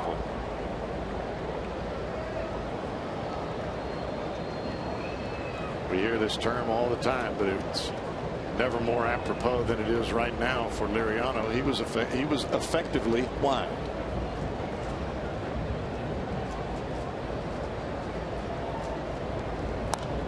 Snyder, a 2-0 pitch, a big swing and a foul ball out of play.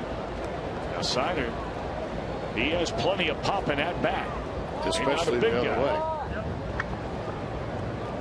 Saw him hit a ball off Homer Bailey earlier this year that was right down the left field line. Looked like a right-handed pull hitter hit that ball.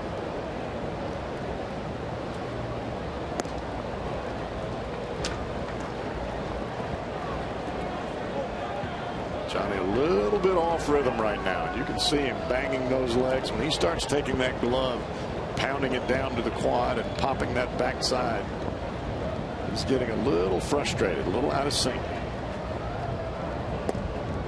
Well, it's hard to believe. You walk the number 7 hitter, you walk a pinch hitter in the number 9 spot, and now all of a sudden you got to get to work on the big hitters. Well, you thought this was 7, 8, 9, and let's keep on rolling. This is very similar to what happened in the Reds inning.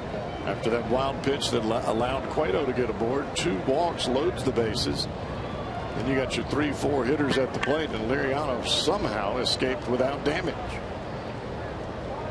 And really, you look back on the Russell Martin at bat, and that was the one that Cueto, yes, he did strike out Ike Davis to get out of that last inning. But he has not been the same since that at bat. It's a little bit underneath the baseball right now. The ball is riding up high on him. When you start getting under the ball, that means you're coming to the plate too soon. You got to stay back just a little bit longer. Leaning harder now than it has any time all day long, and wouldn't you know it, out comes the grounds crew after a couple of walks here in the 5th inning. And they're going to stop this game for a while. Oh my goodness. And you can see Cueto, he is awfully frustrated at the moment because of how the balance of this inning played out. When you're the starting pitcher, Tom, you know the weather report, you know what's coming, and you know when you're at the 5th inning. It just didn't work in Johnny's favor. You just have to hope it's not a long delay. Well, we're going to take a timeout. We'll come back with more from Great American Ballpark in a moment.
Well, we are back after nearly 57 minutes of a rain delay. The Pirates have runners at first and second, batting in the top of the 5th inning. The Reds with a 3-1 lead. As Jim Day told you, Johnny Cueto on the mound delivers a strike to Gregory Polanco, and then a swing and a miss to get ahead at 1 ball and 2 strikes. 3 runs, 3 hits, 7 men left on base for the Reds. 1 run, only 2 hits, 2 men left on for the Pirates. A couple of walks by Cueto before the rain came, put him at first and second base. And he strikes out Polanco on 3 straight pitches after the rain delay, 2 out in the inning. There are some pitchers, a rain delay affects them negatively. Having to go sit in the air conditioned and come back out, you get a little bit stiff. For Cueto, after the walks, seems like he's right back in it, and that's your flamethrower of the day, brought to you by Cholula Hot Sauce. 94 smoking miles an hour to strike out Gregory Polanco from Johnny Cueto. All right, now 1 more big out to go. 2 on, 2 out for Josh Harrison, and a line drive center field. It'll fall in a hit. They're going to wave around the runner. The throw will come to the plate, and he is safe at the plate. What a throw by Hamilton, but Josh Harrison delivers again. And now all of a sudden you have McCutchen coming up, and it's a 1-run ball game. I imagine Brian Price wants to make sure that they look at this, but it appeared that the hand got in of Pedro Alvarez. Because of the way the ball was hit, Hamilton couldn't charge the ball. His hand is definitely in there before the tag. Yep. So the leadoff walk on 4 pitches to the number 7 batter, Pedro Alvarez, comes back to bite Cueto, not only so far with 1 run, but a second walk in the inning to the pinch hitter Travis Snyder. Puts him now at second base, and you have to face the best player in the National League right now in Andrew McCutchen. We talked about those walks before the rain came. And would it come back to bite Johnny Cueto? Well, he's got to get a big out right here and right now. Strike 1 to McCutchen.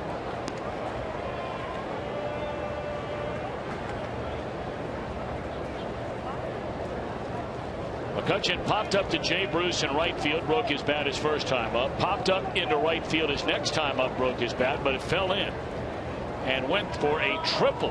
McCutchen would score on a ground out. Boy, after all that rain delay, you can lull yourself into forgetting how important this game is. If you win this game, regardless of what happens between the Cardinals and the Brewers, you're a 1.5 games out of the brink, and you have a 2-game lead over the Pirates. You lose this game, you're 2.5 back, and you're tied with the Pirates. Trouble here, down the right field line, and that is a foul ball.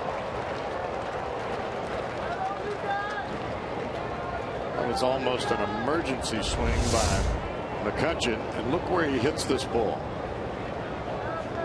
Within about 6 inches to a foot, foul down the right field line and deep down the right field line. Well, now you have Mesoraco joined by Pena out on the mound. Of course, Pena has caught Johnny Cueto most of this year, and they're all making sure they're on the same page. No language issues, none of that going on this 1-2 pitch and the rest of this at bat, however long it lasts, to Andrew McCutchen.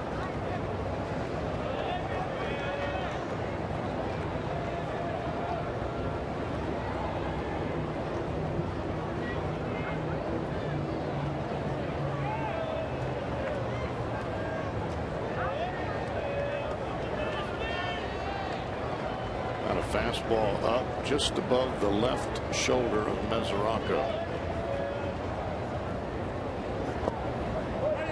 Changeup.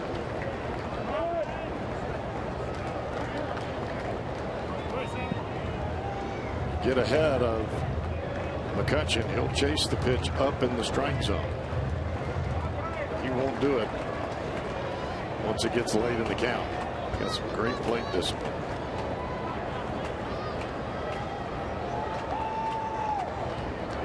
Cueto really taking his time, gathering himself, going to the rosin bag, and now finally settles on the rubber. Snyder, the runner at second. Harrison, the run-scoring single over at first. And a lengthy look in, and now McCutchen wants a timeout. Cueto going back, getting a handful of dirt. Wipes off that right hand. Right foot back on the rubber, and he'll look in again for the sign.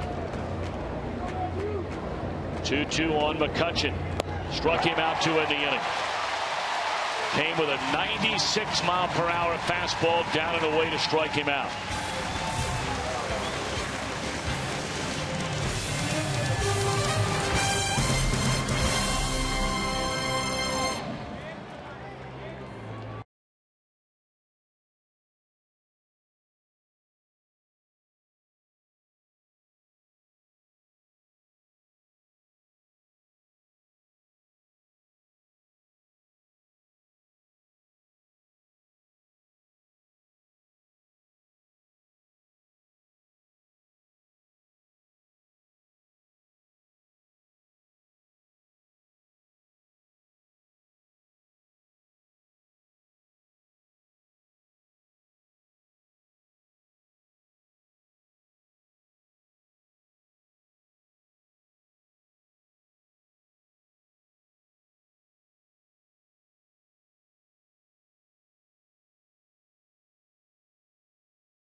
Before the start of every game on Fox Sports Ohio, we call it Reds Live. It's presented by Ray St. Clair Roofing, and of course right after the game it's Reds Live, the post-game version. You'll hear from Brian Price, interviews with players. Reds Live brought to you by Performance Kings Honda. Well, the Pirates want to go to their bullpen first time in this series. We have seen Stormy Pimentel, and you see his numbers in 11 games so far this year. He is the Pirates' long man. More times than not, he's not just working a couple of innings.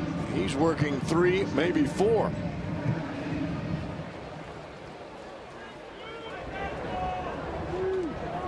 Well, the Reds failed to cash in on a couple of bases loaded situations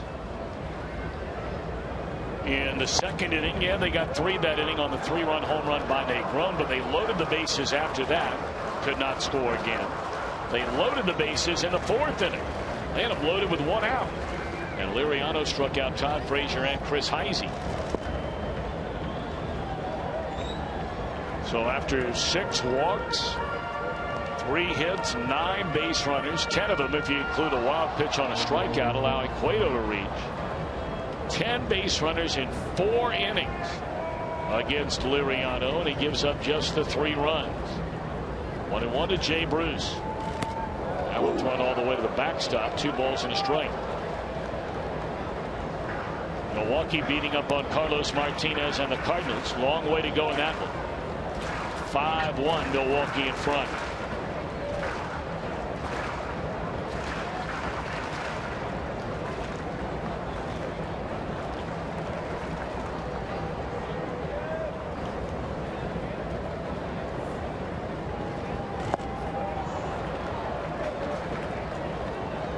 I don't think Pimentel has thrown Jay a strike yet. The first pitch was outside, was called a strike, bounced one in the dirt, threw one to the backstop, and that ball was in the dirt.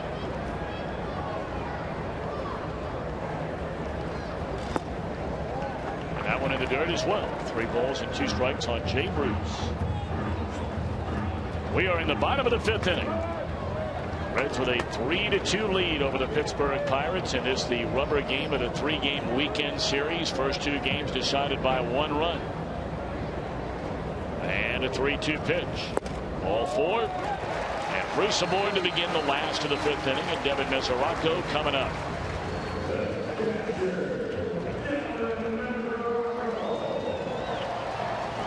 The Reds have drawn now 7 walks in 4 innings and 1 batter, and only 1 of those walks has scored.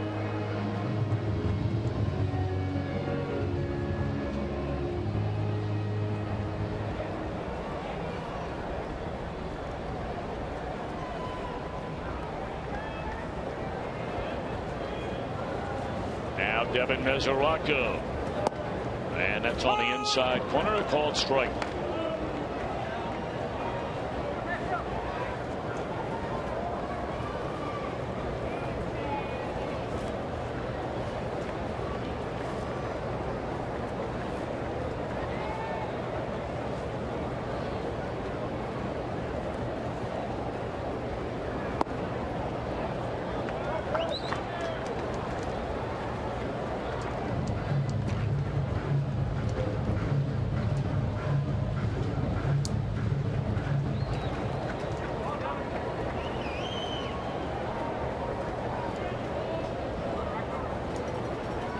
On Devin Mesoraco, and Pimentel a turn and a throw, sending Bruce back to the bag. Jay, 9 steals in 10 attempts so far this year. The Pirates among the best teams in baseball at shutting down the running game. Their pitchers do a good job, and their catcher does an excellent job.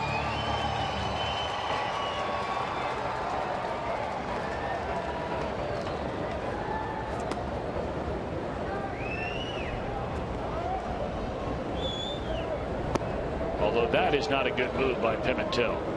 Slow. Well, I would imagine that's being called from the third base dugout. Sign given to Russell Martin, the catcher. He relays it to Pimentel, and Pimentel's asked to throw to first just to see what Bruce is going to be doing. Well, he had a pitch to hit right there and found it straight back. That one left out over the middle of the plate on a breaking ball. You watch Pimentel, his natural movement on the fastball runs into right-handers away from the lefties. With Mesoraco at the plate and being able to handle that ball really from middle away all the way to the inside corner, even a little bit off the inside corner. If you go away and that ball runs back over the plate, you could get hurt.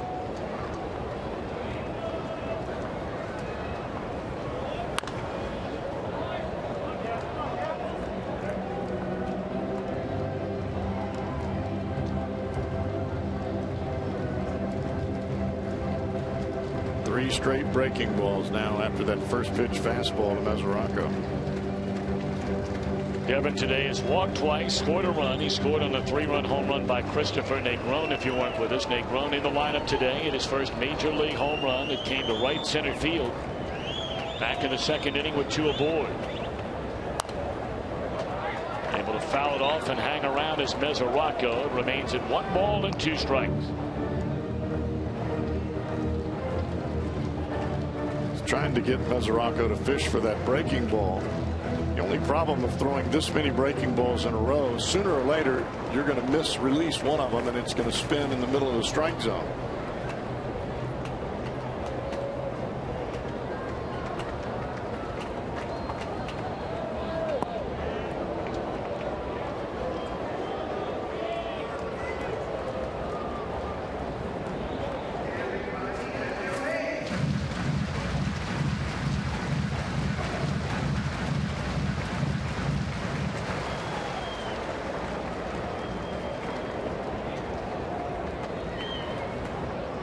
On Devin Mesoraco, and a Tampa foul up the third baseline.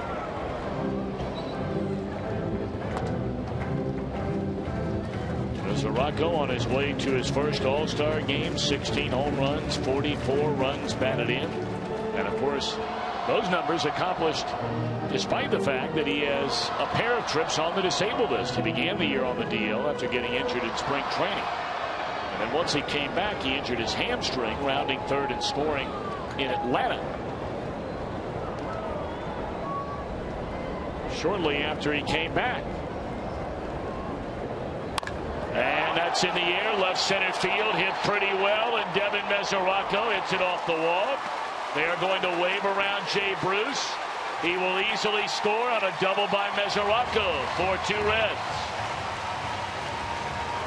There's only so many breaking balls you can throw in a row and make them all count. He hung the pitch before that Mesoraco dribbled down the third baseline, and that one he left in the middle of the plate. Then until lucky that ball didn't get out of the ballpark.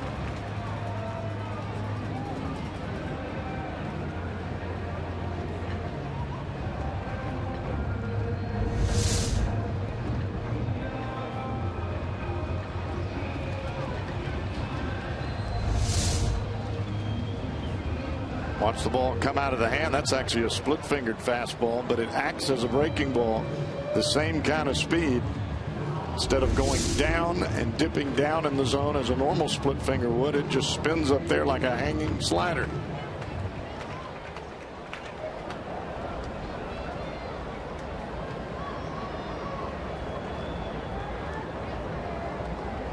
Well, now Brian Pena, the batter, runner at second, nobody out, and Pena lifts a fly ball into right field. This will stay in the park. And Mesoraco will tag and take off for third. Look at this arm by Polanco. Wow. That's standing flat-footed. Pena gets the job done.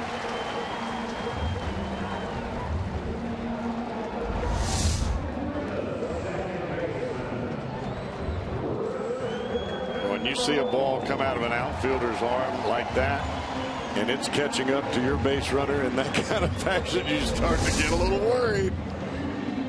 That was right on the money. And he had a chance, it looked like, on replay to set his feet a little bit better and get a little bit of momentum. Not a ton. All right, Negron the batter. Infield in, and they're going to pitch to him, and a fastball runs up and in. A check swing on the appeal to Brian Knight. He said he did not go around. It's strike one on Christopher Negron.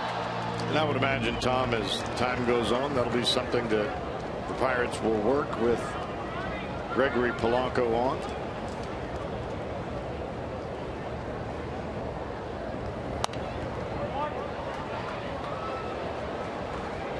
You got that kind of arm in the outfield, you want to make sure that you do everything fundamentally correct, give you the best case scenario of throwing out base runners, as we saw in last night's game when he charged that ball and came up throwing and nailed Santiago at the plate.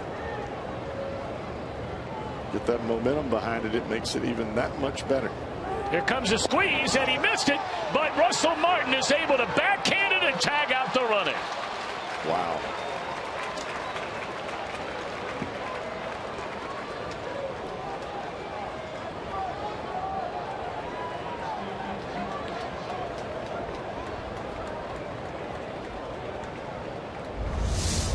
This is a squeeze all the way.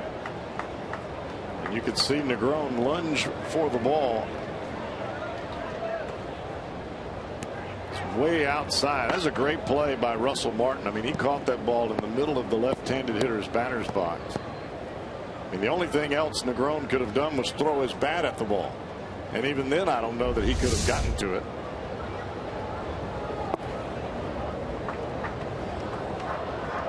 When you make those decisions, a lot of times part of the equation is this pitcher around the plate?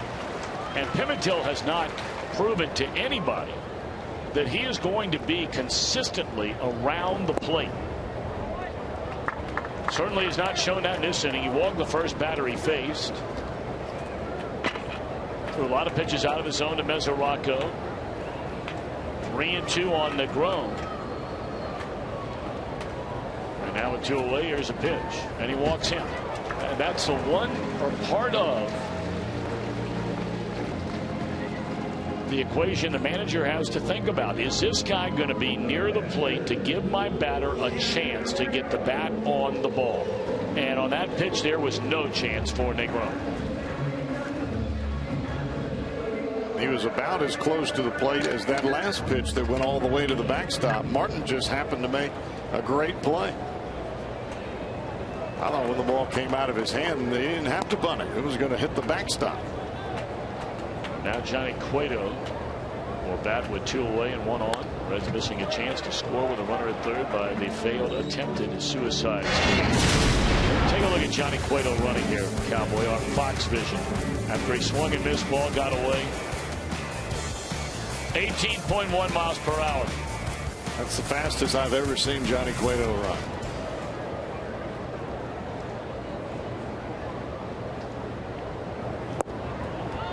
So if somebody asks you tomorrow at work, or wherever it is that you are, for the youngsters out there, you know, maybe you, whatever you're doing, hey, guess what? Johnny Cueto ran 18.1 miles per hour.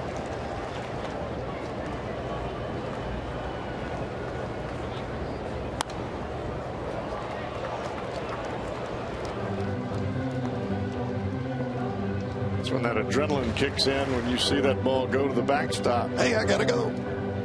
And go he did. And because of the acceleration from Cueto, it made Martin hurry the throw, and he ends up throwing it into right field.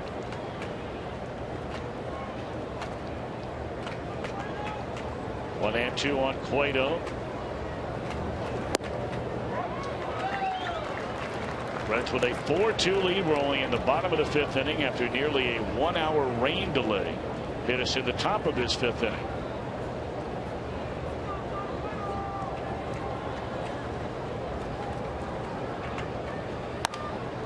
That should have been ball 3. You know, we're talking about Cueto and some of the other hustle plays that we've seen today in the game of baseball and sports in general.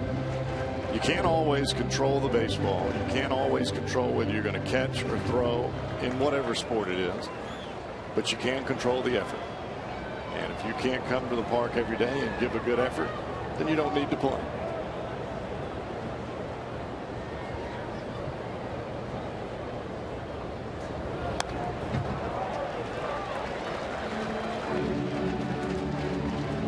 And you shouldn't have to have your dad or the coach or your mom or your siblings tell you, hey, you need to try a little harder. You need to run faster. When the ball does it, you need to run. Hurry. You got to get after it. You don't need that. Do it yourself. Cueto hanging in there. Still with a count of 2 balls and 2 strikes. 7 pitches so far in this at bat to Johnny Cueto.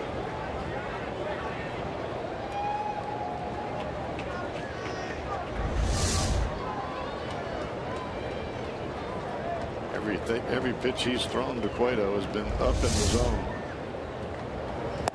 There's another one. And that'll end the inning. But the Reds get a run, and they lead by 2. We're off to the 6th.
The Pops Orchestra will be sensational. It's presented by Homemade Brand Ice Cream.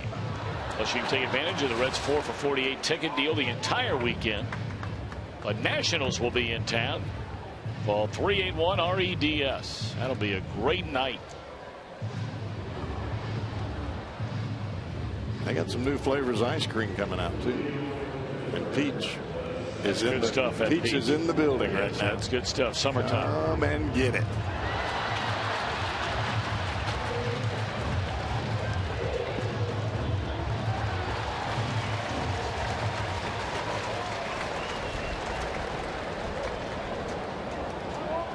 All right, 4, 5, and 6 coming up for the Pirates here in the top of the 6th inning against Johnny Cueto. The Reds have a 4-2 lead. Neil Walker, Russell Martin, and Ike Davis coming up for the Pirates. Breaking ball in there, strike. Cueto is allowed a run in each of the last 2 innings. That little broken bat pop-up that turned into a triple for McCutchen. He would score on a ground out by the batter, Neil Walker. And that one in the air, well hit to right field, and the lead is back down to 1 run. Cueto has not been the same pitcher since that hit batsman against Russell Martin back in the 4th inning.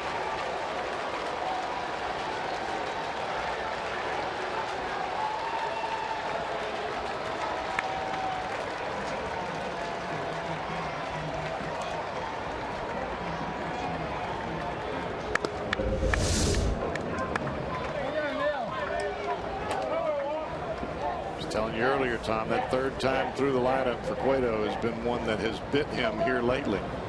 The RBI single by Harrison and that home run. Cozart plants and throws it in the stands. They'll award Russell Martin second base. So just like that, the Reds get a run in the bottom of the 5th inning to go up by 2. Home run by Walker, throwing error by Cozart, and the tying run stands at second base with nobody out.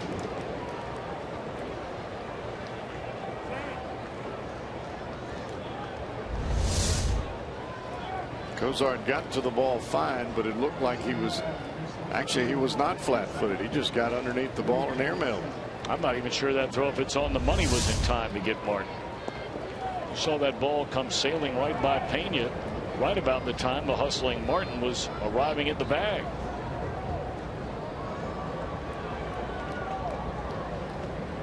Now Cueto with work to do.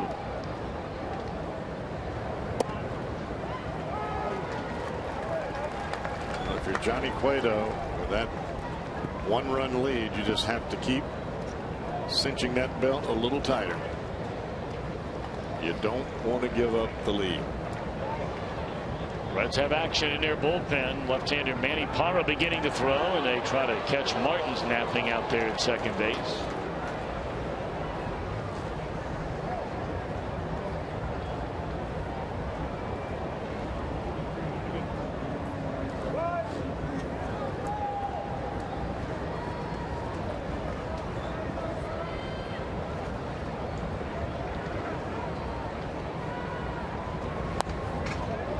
Ahead of Ike Davis at 0-2.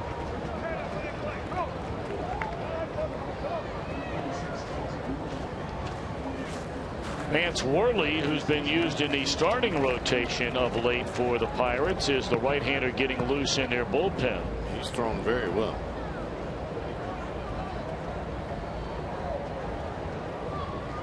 I wonder, Tom, is Parra getting ready for Alvarez?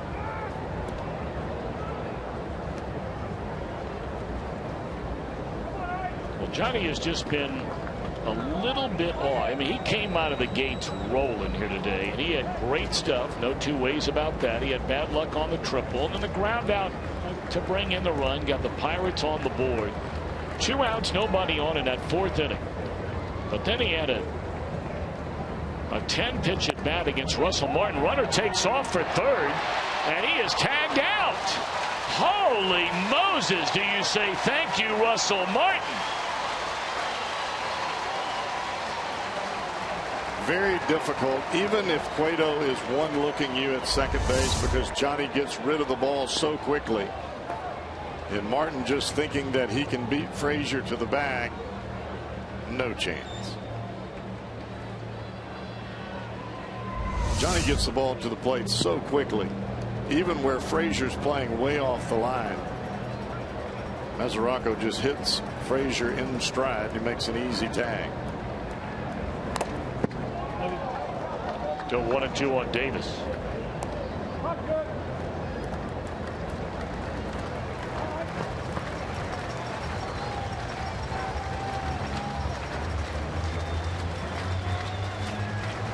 Reds 4, Pirates 3, top of the 6th inning. Starting to get dark again here in the skies above Great American Ballpark. And now another lengthy at bat being turned in by Ike Davis. The drizzle again. 98th pitch coming up for Johnny Cueto in this game. And with Parra getting loose, is Parra getting ready to face a man on deck, as Cowboys speculated a moment ago? Well, he's ready to go down there, and you have a left-handed batting Alvarez due up next.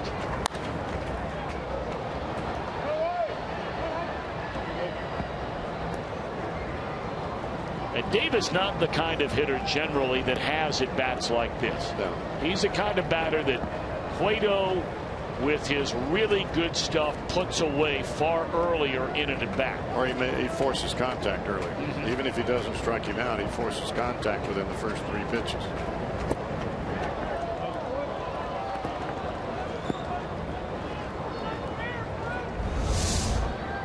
Change up. You can see where the ball starts. It starts on the outside corner, but it ends up well off.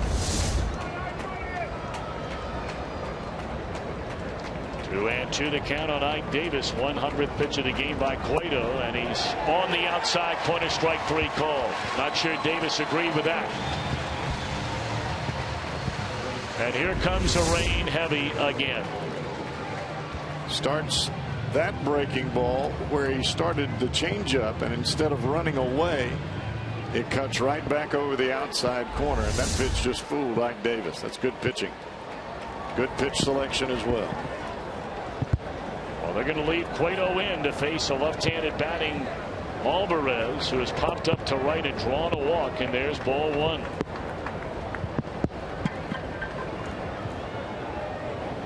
You know, Alvarez is thinking about one thing. Yep.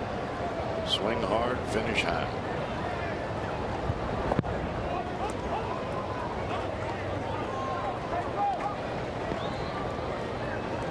Cueto yelling at himself out there on that mound, and he turns around as apparently Brian Payne is yelling something at him.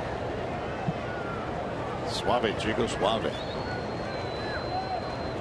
2-0, trying to stay away from the power of the big man Alvarez, and there's a fastball that should have been ball 3. But Alvarez chasing, trying to tie this game up. 2-1 on the Pirate third baseman. He led the National League in home runs a year ago. Also led the league in strikeouts. And back up through the middle. A diving play by Negron, but it'll be an infield hit for Alvarez. And now the Pirates again have a tying run on base. And a go-ahead run coming to the plate here in the 6th inning.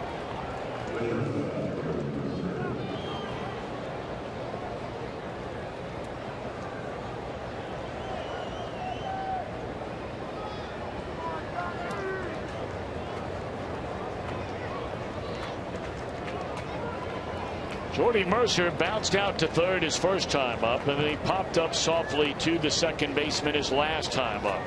Looks like Michael Martinez has moved out into the on-deck circle.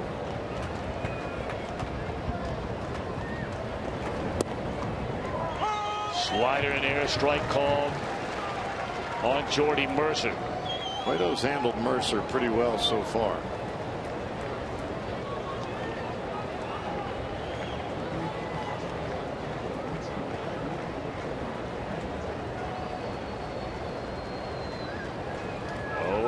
The count on Mercer. He chokes up on that bat, and that one nearly thrown to the backstop. 95 miles per hour, a little extra on that for Cueto. A ball and a strike.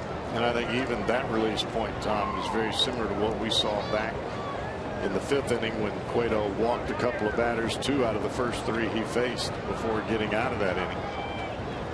Getting underneath the baseball and really pulling it up and away. Jam shot roller to Cozart, and he bobbles it his second. Well, we'll see how they score it. That was going to be a tough play. Second error of the inning for Zach Cozart. And he has been as good as anybody in the league on defense this entire year. Well, it's the left hand of Cozart that has the tape and the banding and the pad around it. Even though he doesn't use it in the field, it's still tough to squeeze that glove and get it in the right spot.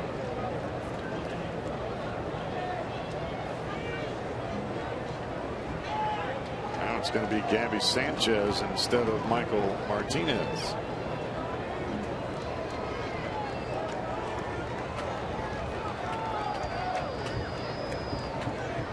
Cueto trying to get through this sixth inning. It started with a leadoff home run. An error allowed Russell Martin to score, and then Martin,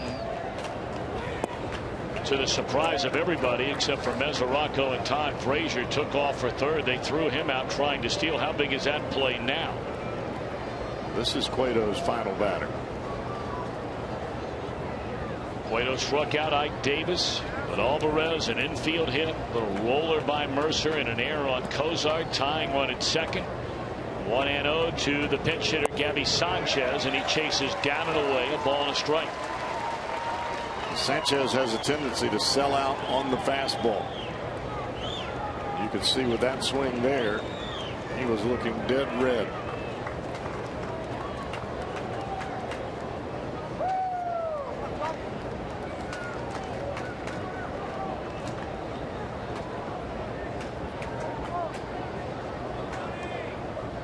One and one, 2 on, 2 out. Yeah, and holding on to that fastball too long. Cueto trying to throw the two-seamer where he starts it away and runs it back to the plate, but he's getting underneath that baseball, and that is a direct sign of fatigue. Ryan Price is clearly staying with his #1 guy here in this inning, because there have been a couple of times already he could have taken him out of this game. Left him in to face Alvarez with 2 outs and nobody on. Missing again on a fastball up in the zone.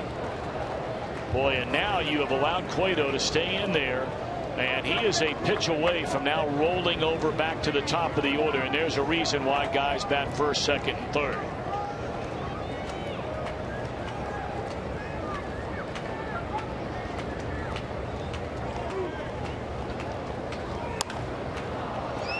Fly ball, and Cueto apparently will wiggle off the hook. He gets a final out as a Pirates strand a couple of errors in the inning and a run. It's a 1-run game after 5.5.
take the field in his final All-Star game ever. Special coverage begins at 4:30 Eastern Time on Fox Sports 1, followed by game coverage of a 2014 Major League Baseball All-Star game at 7:30 Eastern on Fox. Third pitcher used today by Clint Hurdle. He got 4 innings out of Francisco Liriano. 1 inning, 1 run given up by Pimentel. And now it will be Vance Worley. This young man looked like he was going to turn into a pretty effective starter for the Philadelphia Phillies a couple of years ago. They traded him in a big deal involving Ben Revere to Minnesota. It did not go well for Worley there at all. And now in the Pirates organization. He's thrown the ball pretty well as a starter. And the biggest reason that he's thrown the ball better is he is throwing more strikes. He has been in the strike zone, not hurting himself with the walks.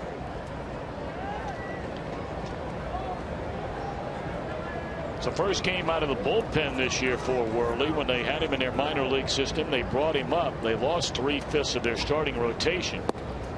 As Billy Hamilton looks at ball 1, originally they had Wandy Rodriguez, Garrett Cole, and Liriano all spend time on the disabled list. Rodriguez is still there. Cole is there for a second time. Liriano coming back today. Sanchez stays in to play first. 2-0 on Billy Hamilton.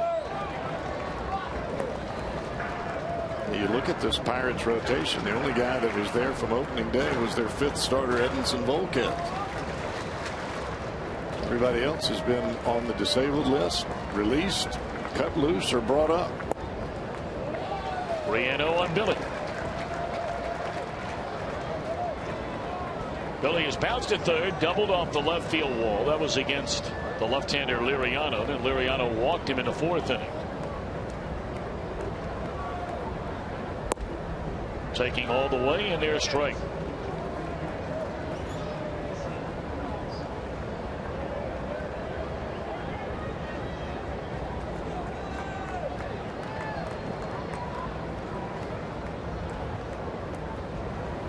And a base hit by Hamilton to begin the Cincinnati 6th inning. Good piece of hitting by Hamilton. A 3-1 fastball. Didn't try to do too much with it. Not trying to swing for the fence. This is what you want out of your leadoff hitter. A 2-seam fastball just below the belt. And Billy just takes it right back up the middle. And Hamilton swinging like that. Well, that is exactly what the doctor ordered.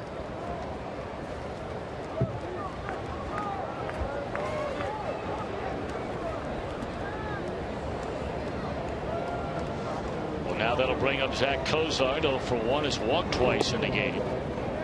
As many times as the sign from the dugout came with Bruce at first to throw over to first base, you wonder if the Pirates will set a record throwing over to first base with Hamilton in the position to steal second.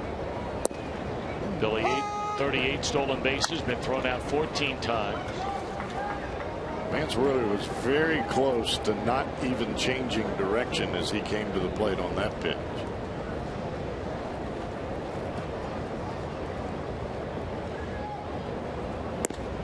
Pitch out, Billy not running. Reds have action in their bullpen. They have the big fella, and there are a lot of big fellas out in that bullpen. Well, they've got Jumbo. I think Diaz has gotten better every time he's come to the mound. Obviously, the first time out, a little difficult with the 2 home runs against Toronto.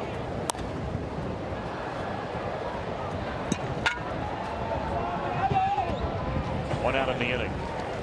Just seems like the confidence is building for Diaz, not with the fastball, but with his secondary pitches, especially his slider. And the guy throws 97 to 99 with a fastball. He's a big fella. He creates great angles coming to the plate.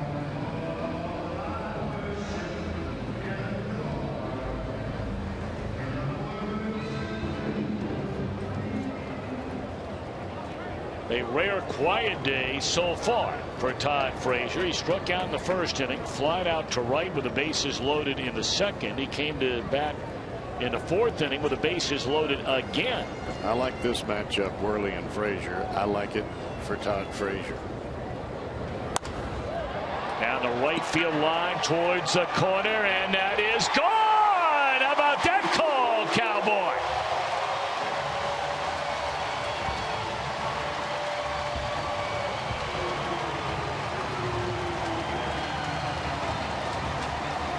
Now, you know I'll give it up to you morning, noon, and night. But you weren't calling no rocket down the right field line, were you? No, I was calling one of those dead center blasts. Right. And the reason is because Worley has a tendency to cut the fastball. It runs away from Frazier, as that ball did, and that runs right into Frazier's wheelhouse. That ball that's out over the plate, Frazier has just destroyed this year.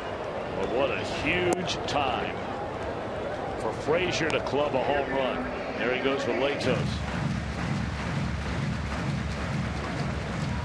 Well, when they put up Todd Frazier's numbers on the All-Star Game telecast on Tuesday night, after a 3-run big fly last night and now a 2-run home run here, they're going to be real nice. 19 home runs and 53 runs batted in, and yes sirree, reason to applaud. He has been undeniably, unquestionably the best Reds player through the front part of this season.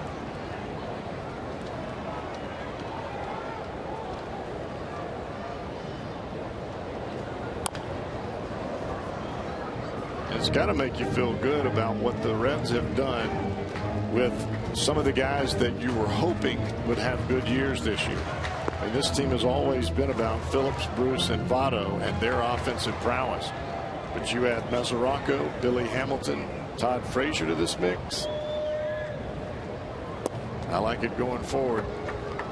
Now you got to get the other fellas healthy and get Bruce back in that groove.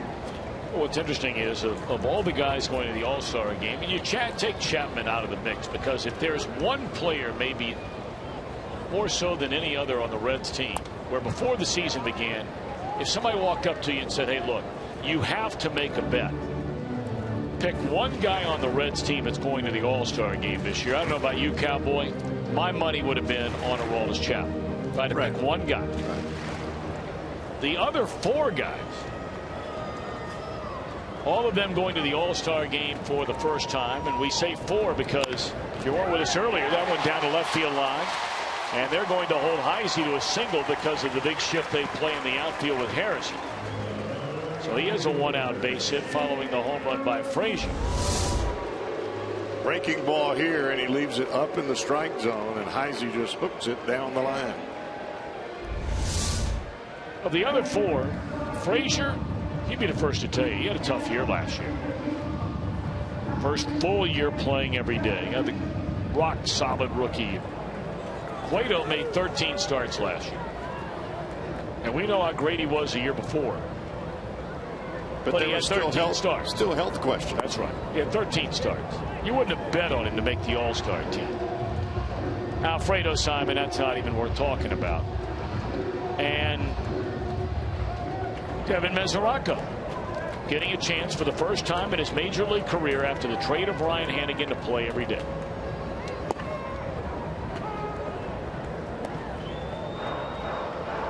I had a feeling that Mesoraco would hit better getting an opportunity to play on a regular basis. Yes. But I don't think anybody could tell you that he would hit at this kind of rate. 16 home runs.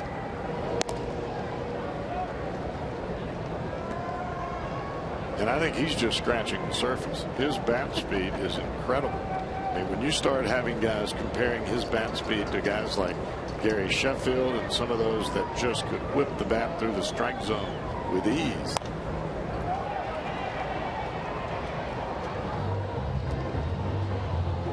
But Frazier made an adjustment in spring training. Instead of having the bat at the top of his stance, the top of the bat pointing towards the pitcher, which really elongated his swing. That gave him great power, but it really made him have to start early and lunge for pitches. When he straightened up that bat and started with the ability to hit the ball to right center and center field on every pitch, getting inside the ball, he's become a totally different hitter And he, from a pitcher standpoint, is major dangerous. Because you're thinking, all right, well, if I go in here, I really got to get it in. But if I go away, then I can get him out. Well, that's where he's killing it. He's not chasing that ball that's down in the left-handed hitter's batter's box anymore because he doesn't have to start so soon. He can wait that split second longer. And as a hitter, if you can wait even at all, it's going to make you a better hitter.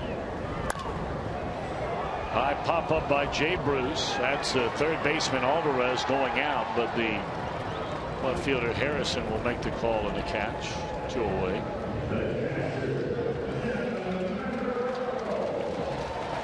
Time to take a look at our AT&T fan photo of the game.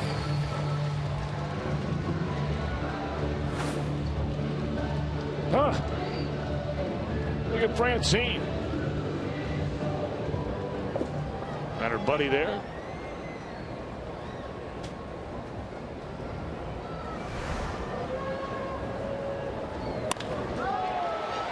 That one bounces by Jordy Mercer into left field. That'll be a base hit for Devin Mesoraco.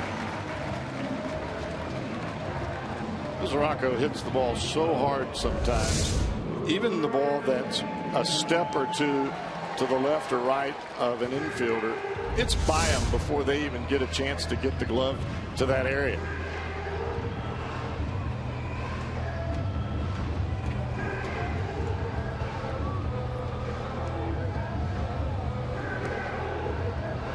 Now the long, deliberate walk by Ray Searage to the mound. And when he's walking out slow like that, that usually means he's trying to give somebody a little bit of extra time in the bullpen. Well, the Pirates have had to use so much bullpen on this trip already. It has been a long trip. Their bullpen, up until last night, in this week alone, had an earned run average up over 9. They had lost 3 times. And that was their greatest strength. That was their greatest strength coming into this season, was how well that bullpen had pitched, especially Melanson, Grilly, Wilson, and Watson. They were virtually unhittable last year. Now the Reds have 2 on. And Pena the batter. Looks at a strike. I think that point that you're making there is one of the reasons we're seeing Vance Worley today. He's not going to make a start, obviously, before the All-Star break, with this being Sunday, the last day.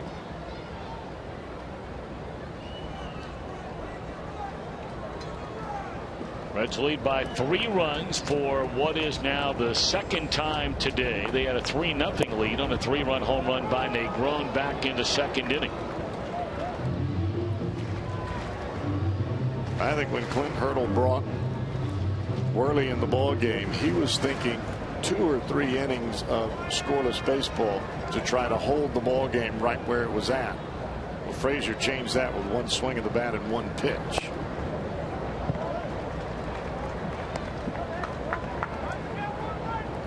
I see the runner at second base. Over at first, it's Mesoraco. Reds have 4 hits in this inning against Vance Worley.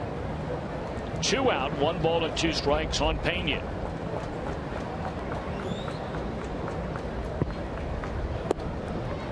That breaking ball right tied, even to count.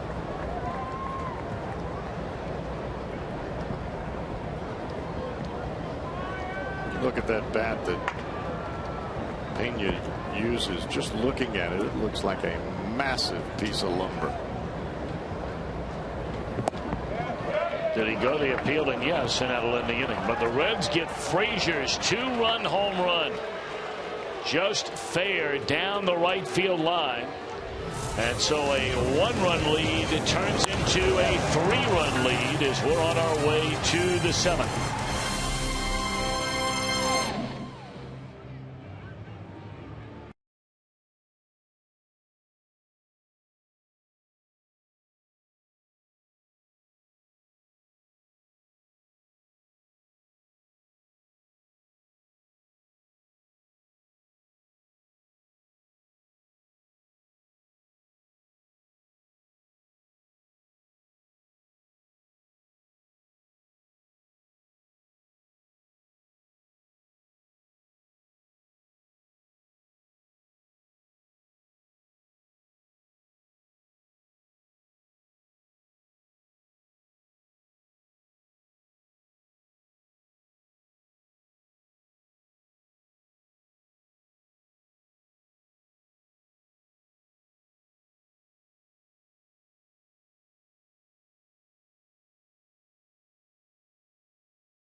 on Frazier. And his hitting this year has just been phenomenal. Forgetting about this part of the plate here, don't worry about it anymore. I'm looking right out here, and watch where this pitch is last night. Dead central. A massive bomb out of the ballpark. And here this afternoon against Vance Worley, the breaking ball almost in the same spot, out over the plate. Frazier gets the bat head to it. It looked like a left-handed Jay Bruce pulled that down the right field line. 2-run homer.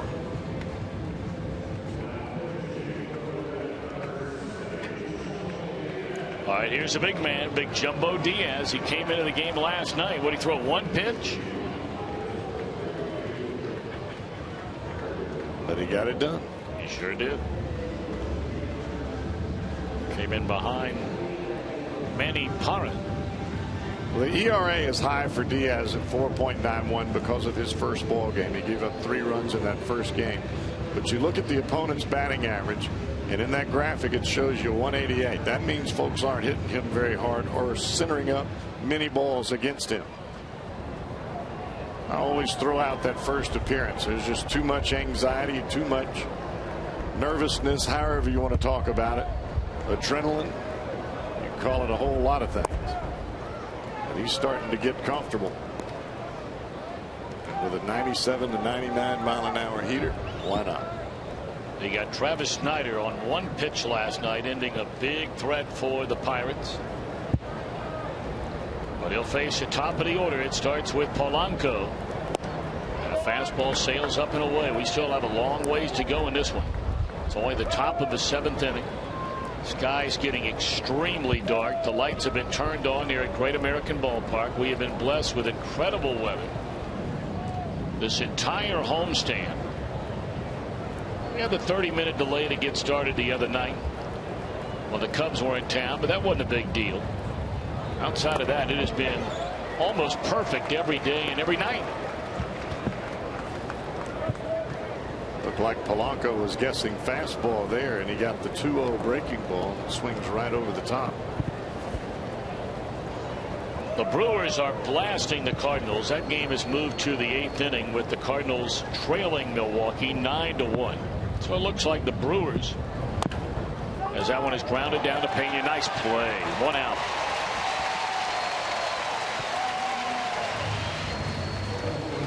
For a catcher playing first base, I don't know that you can ask for better glove work than we've seen from Brian Pena over there. Not only to his right, but check this out. Moving to his left, down to the knees, up.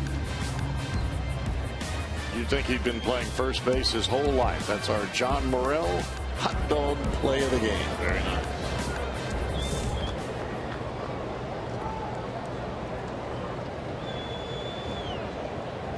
Josh Harrison, 2 hits in 3 at-bats.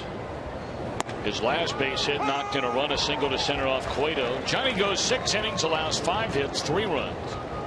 He walked 2, hitter, batter, fanned 7. He threw 112 pitches, 65 strikes, 47 balls. And if the bullpen can do its job today, Johnny Cueto would go to the All-Star break with a 10-6 record. Cueto only made 13 starts a year ago, and he wound up 5-2. His career high in wins 19 came the year before when the Reds won 97 games in that 2012 year.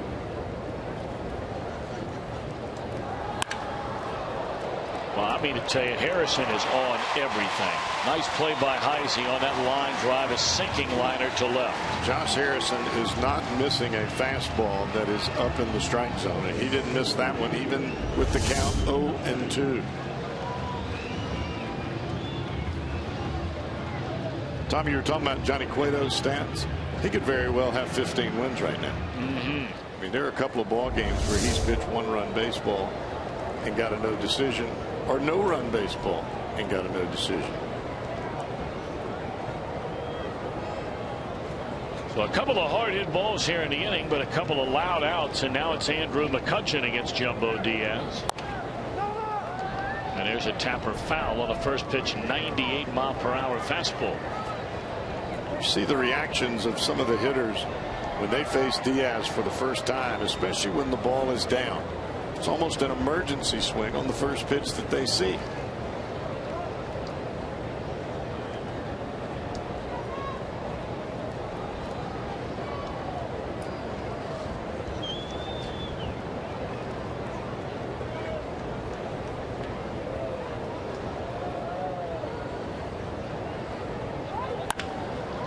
Back up the middle. Cozart will handle this one.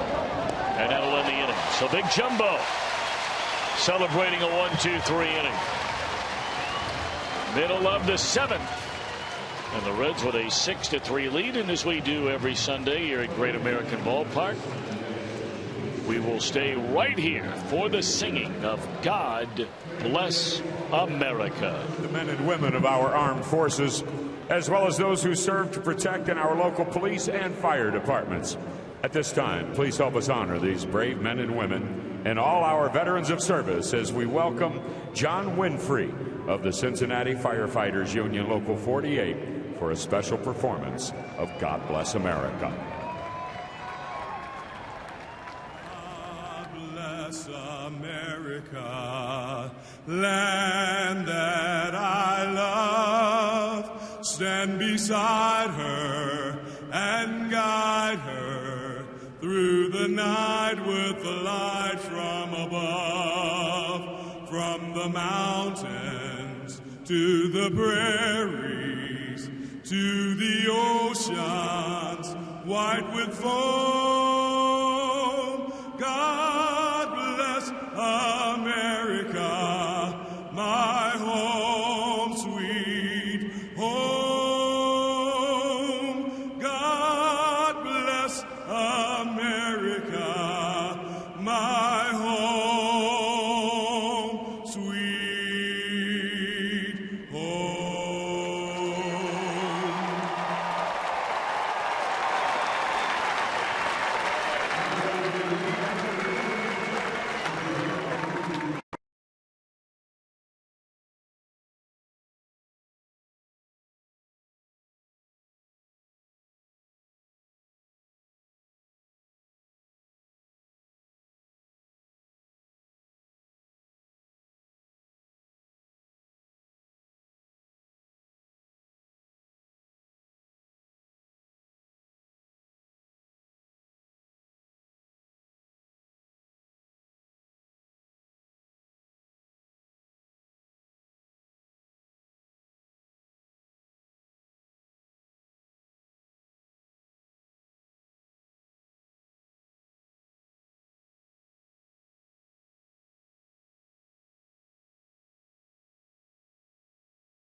Visit your Tri-State Chevy dealer today.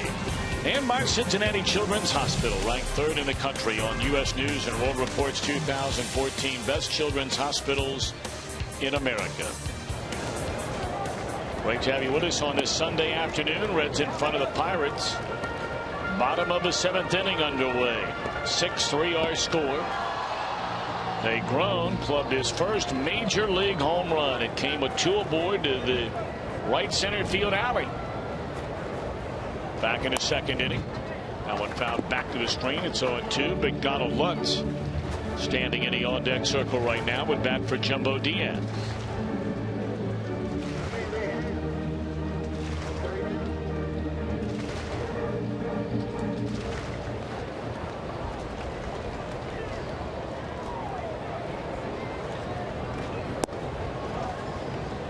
We're starting to talk about Milwaukee as the Pirates and the Reds both have been watching that series this entire weekend. And Milwaukee leading 9-1, batting in the bottom of the 8th inning.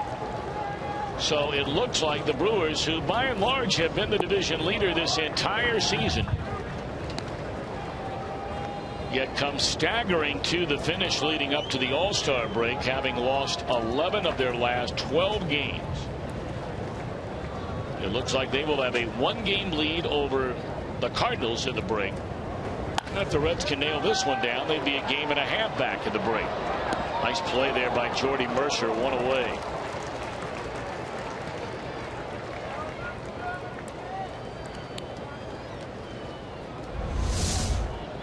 Watch how quickly Mercer gets rid of that ball, almost as though he's turning a double play.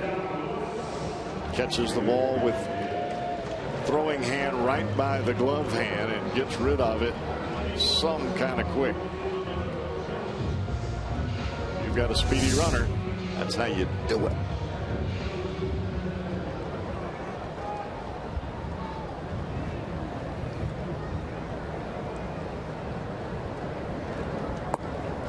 Tyler Lutz looks at a strike. We've talked about Lutz many times. Born in Watertown, New York. But of course, when he was 1 year old, he moved over to Germany.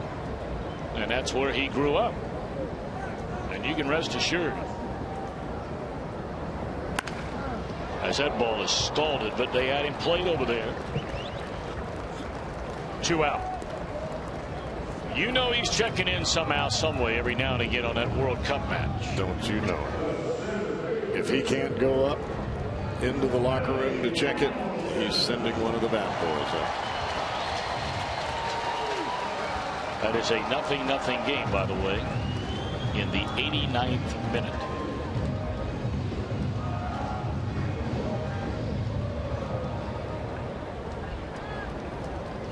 Billy Hamilton has been on base 3 straight times since he bounced to third leading off the first inning. He's doubled, walked, singled, scored.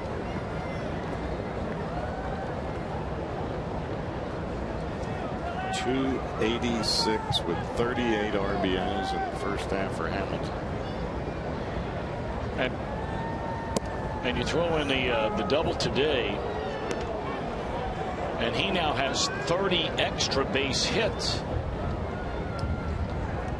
19 doubles, 6 triples, and 5 home runs. And played Gold Glove defense. I don't know that you could do a whole lot better than what he's done. Off the glove, and the throw is not going to get there in time. I'm sure they'll score that a hit. If so, it's the 3rd hit of the game for Billy Hamilton.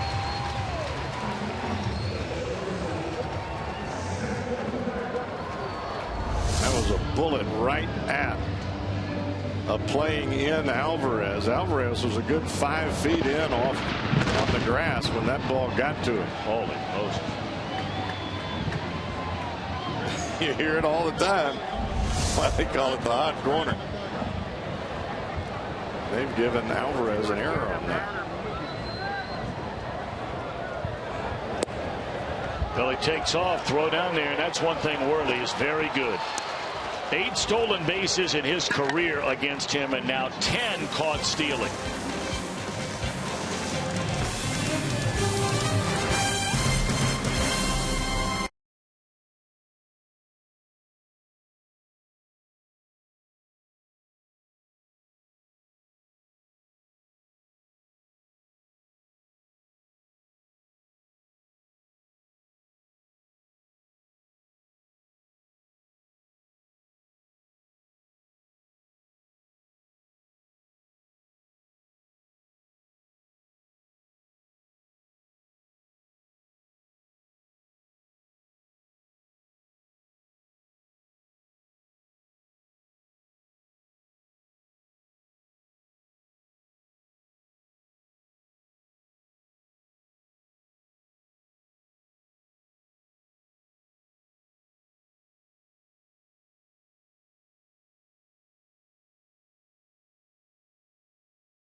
producer and our director Roy Alfers have decided that our Miller time moment was this moment when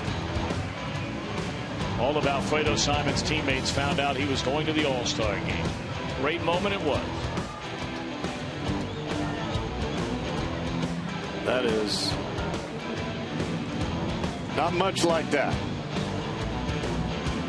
Get your whole team coming in, clapping for you. Well, those numbers right there, he earned it. That's not like a gift, not a handout. That's earning it. When you think about it, Tom, we say this. Where would the Reds be without Alfredo Simon and those numbers? And the innings that he has put in. Well, that'll be Jonathan Broxton back in his customary role on this Reds team anyway, and that is setting up a role as Chapman.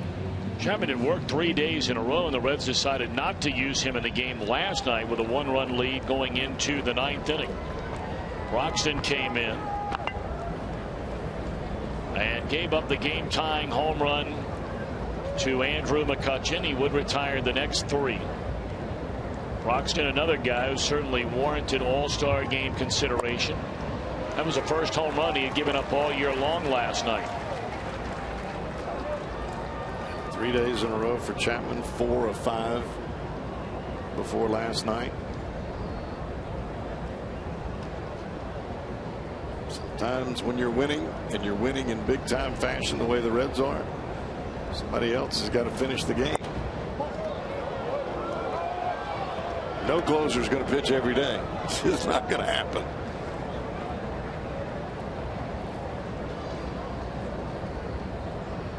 Of course, Mike Marshall tried that one year. Yes, he did. Boy. Threw over 200 innings out of the bullpen. Off the end of the bat, Billy Hamilton will get there, and that takes care of Neil Walker. 1 out. Came for the Dodgers. Well, mark your calendars. The Reds' next 4 for 48 ticket offer comes your way the weekend of the 25th through the 27th of this month. That's the next time the Reds are in town. You get 4 tickets for $48, and you get 4 free Reds hats. The Nationals will be in town. 381-REDS, the number to dial, or log on to Reds.com/tickets. Be a little bit different lineup the Reds will face for the Nationals this time than what they faced in Washington. Got Zimmerman back, got Bryce Harper back. Rendon has moved from third over to second base. And LaRoche is in the lineup. He wasn't there either. Well, the Nationals and the Atlanta Braves both winners today, so they will go into the All-Star break in a virtual tie atop the National League East. They're in the 8th inning at Wrigley Field. The Atlanta Braves leading that game 10-4, and the Nationals have already downed Philadelphia 10-3 as a final.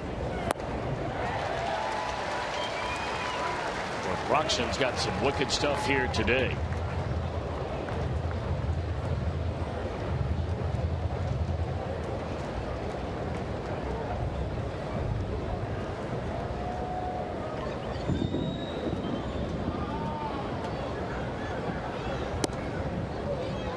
Two on Russell Martin, who has struck out, been hit by a pitch, reached on an error by Cozart in the 6th inning.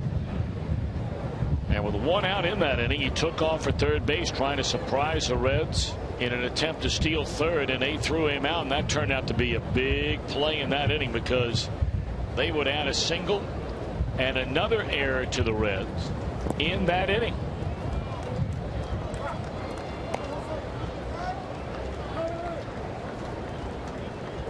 Sinker baller Jared Hughes warming up now in the Pirate bullpen. He's another one that did not start the year with the big league club, and he was up pretty much for the entire season last year.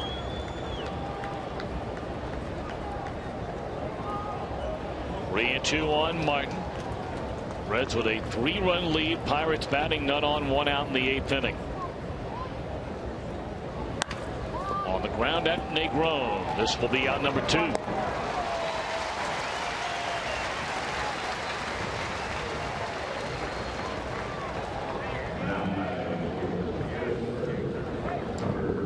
There's thunder and lightning all around the Great American Ballpark.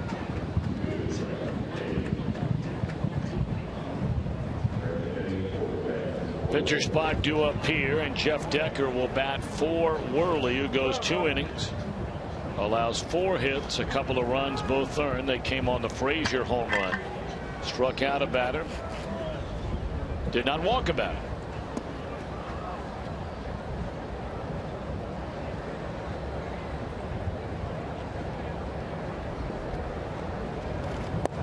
Decker, just brought up prior to the weekend series, has spent this entire year with their AAA team in Indianapolis.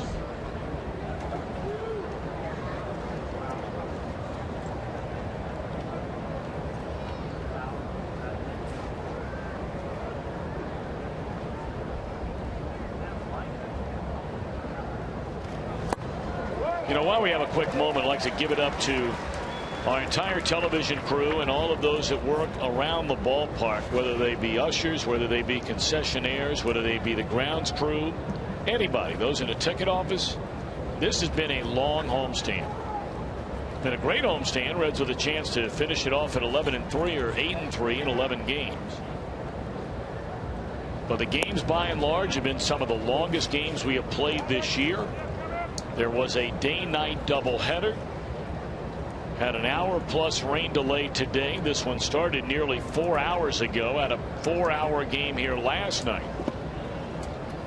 And so we thank all of you and all of those that have been grinding it out during this homestand. And let's throw the grounds crew in there with them, because they've had a rough first half with all of the rain that we've experienced from April until now.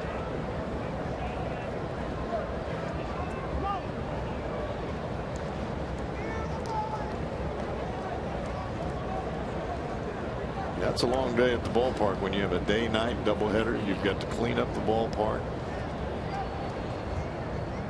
We talked about what a great job those folks do. When we were here for the second game at night, as it's 3-0 on Decker.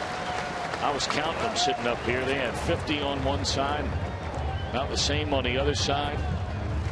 And I mean, they had this place spit shine looking good for game 2 that night.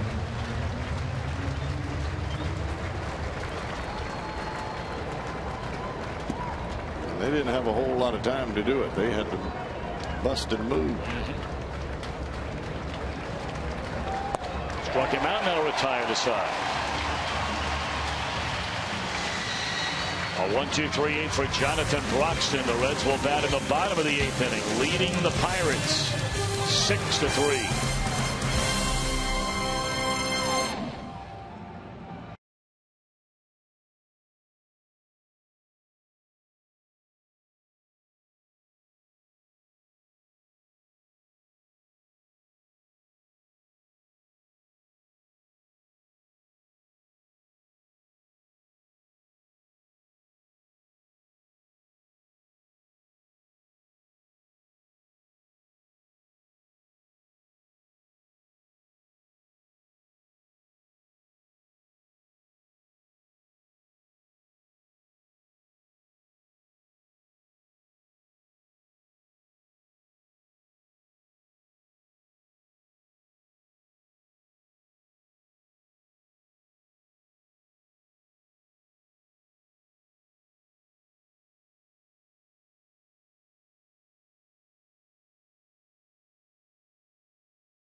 On to a 6-3 advantage over the Pirates. Looking ahead to after the All-Star break, it's going to be interesting to see what the Reds do coming out of the break as far as the rotation goes. And talking to Brian Price about that subject, he does not want to announce what he's going to do. In fact, I'm not sure they know what they're going to do because things are up in the air. One, you didn't know how Johnny Cueto was going to fare today. Two, you've got a knee situation with Homer Bailey, a back situation with Matt Latos, and now you add Alfredo Simon into the mix going to the All-Star game. If he pitches in that, that will certainly change things there.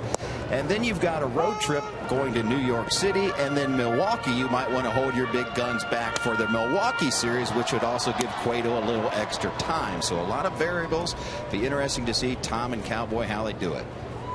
It's a very good point and a very good series of questions there, Jim Day. I mean, you look at Johnny Cueto. Today, his 20th start of the year.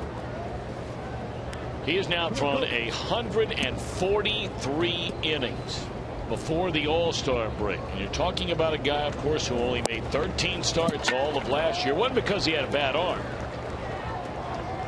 He had that lat issue going on as Cozart strikes out to lead off the bottom of the 8th against Jared Hughes.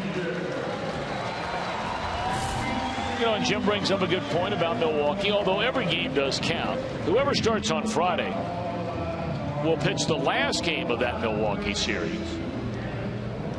Well, I would bet that Cueto will stay on his day, and I would think that Cueto would start the first game in New York.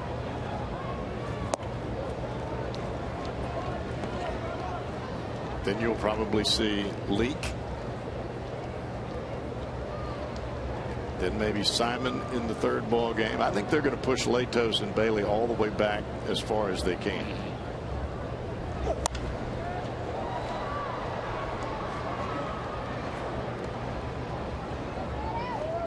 That'll be a night game on Friday night from the Bronx. We'll have Reds live beginning at 6:30. And then a couple of day games in New York. The Yankees are one of the teams to this very day, if they are not locked into playing, you know, a game in prime time, say for network television on a Saturday night, the Yankees always try and play during the daylight on Saturdays. And so that will be a 12:30 Reds live from Yankee Stadium on Saturday afternoon, and then 12:30 again on Sunday, the finale of that 3-game set. I think when Jim Day was talking about the variables, you see whether Simon pitches in the ball game. If he doesn't pitch in the All-Star game, then you move him up. Heisey into right center field. That'll fall in a hit. McCutchen over to try and cut it off. He will, but not before Heisey scoots in with a double, and Heisey a 3-hit game. But I would think that the treatment schedule during the break will probably determine more so whether it's Latos Bailey or Bailey Latos. All right, now I got a question for you, and I've had fans ask me this question already. A lot of players love to go home for the All-Star break. One guy that never went home but continued to work out and do whatever it is he had to do was Bronson Arroyo. All those years he'd stay right here in town. But for players who get, you know, a little nick here and nick there that requires treatment, i.e. Homer Bailey, that would certainly include Matt Latos, do ball clubs look at those guys and say, hey, look, I'm sure you had some plans for the All-Star break? Well, those plans now are here in Cincinnati to get worked on. We need you here, and more than likely, both of those guys will be here. We're off to the ninth. Chapman trying to nail it down. The Reds lead 6-3.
reason why the big home run in the second inning to start the scoring from Christopher Negron, his first major league home run, our Nissan drive of the game.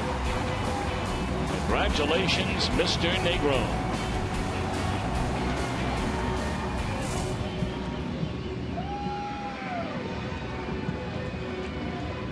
It is a save situation, and unlike last night, tonight the Reds will hand the ball to their main weapon out of that bullpen. Arguably the most lethal weapon in all of Major League Baseball, and that would be, of course, Aroldis Chapman. Only 13 hits in the 28 2/3 innings for Chapman. That shows you there's not a whole lot of guys centering up the baseball on him at all. But what's even more incredible is he's only walked 10 batters and struck out 57. That's almost a 6-to-1 ratio. 57 strikeouts in 28 2/3 innings. How many guys strike out twice as many guys as innings pitched? It doesn't happen till now. It's going to be very interesting to see, pardon me, Cowboy, how Brian Price uses Aroldis Chapman over the back half of this schedule. I mean, you played over 100 games, and this guy has pitched a total of 28 innings. And Brian Price has talked about before the season ever began that, you know, if situations warrant longer than a 3-out save for Aroldis Chapman, that he certainly would be in favor of using Chapman that way. But of course, all that matters right now is getting the final 3 outs in this game and making it an 8-3 homestand with series wins over the Brewers, the Cubs, and the Pirates. Pedro Alvarez looks at a fastball at 100 miles per hour, ball 1. Chapman on Friday night saved the game, struck out all 3 batters he faced. The final strike he threw to Haig in that last at bat to end the game was clocked at 103.7 miles per hour. Started out on Mercer gone looking. Got Martinez swinging, and there's a 1 to Haig at 103.7. I mean, that is just 1-1 on Alvarez, and a swing and a miss. And you see where that pitch was. It was off the plate and about ankle high. But as a hitter, when you're trying to hit a 100+ mile-an-hour pitch, you've got to get started when Chapman looks in and shakes yes for the sign.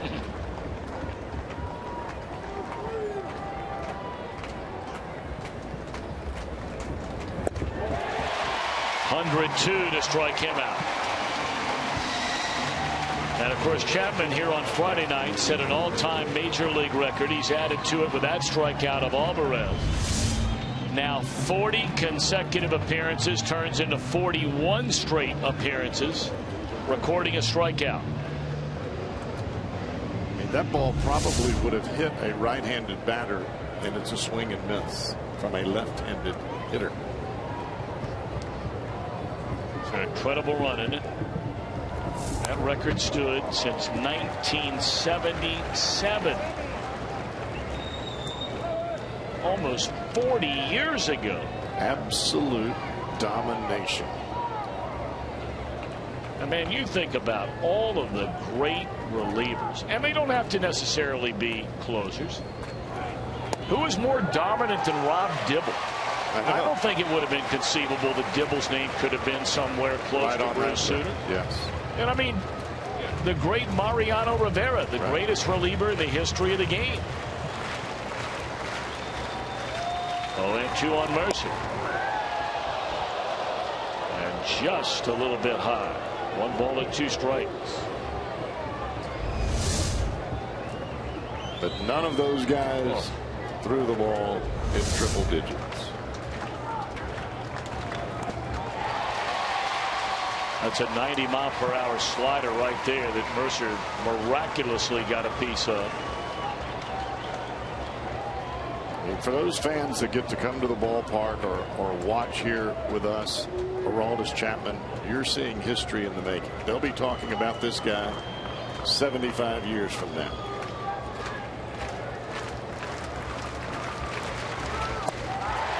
Struck him out on 102.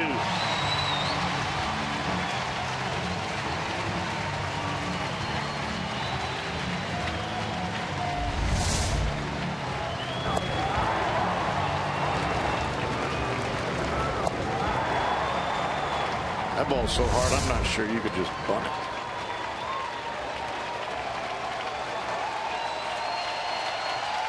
I'm never going to find out, but I mean, I think for the average schmo like me that watches a guy throw this hard, and you'd never step in there against him. I wouldn't. I can't speak for everybody. But I just wonder how much you even see it. Well, you may step in there once. I would no, there's no chance. Then you'd step out. Well, I'm talking about the guys that have that testosterone and think they want to play the game. You might step in there once, and then you say to yourself, probably don't need to see the second one or the third one, because I didn't see the first one. Came back with a slider there to get ahead on Gabby Sanchez at 0-2. So now the Reds closer, Aroldis Chapman, a strike away and out away from guaranteeing that the Reds will be a game and a half out of first place in the All-Star break. They will have won 3 consecutive series on this homestand.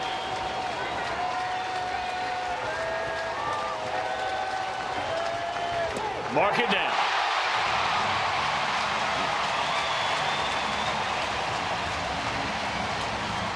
Chapman save number 21, giving Johnny Cueto win number 10.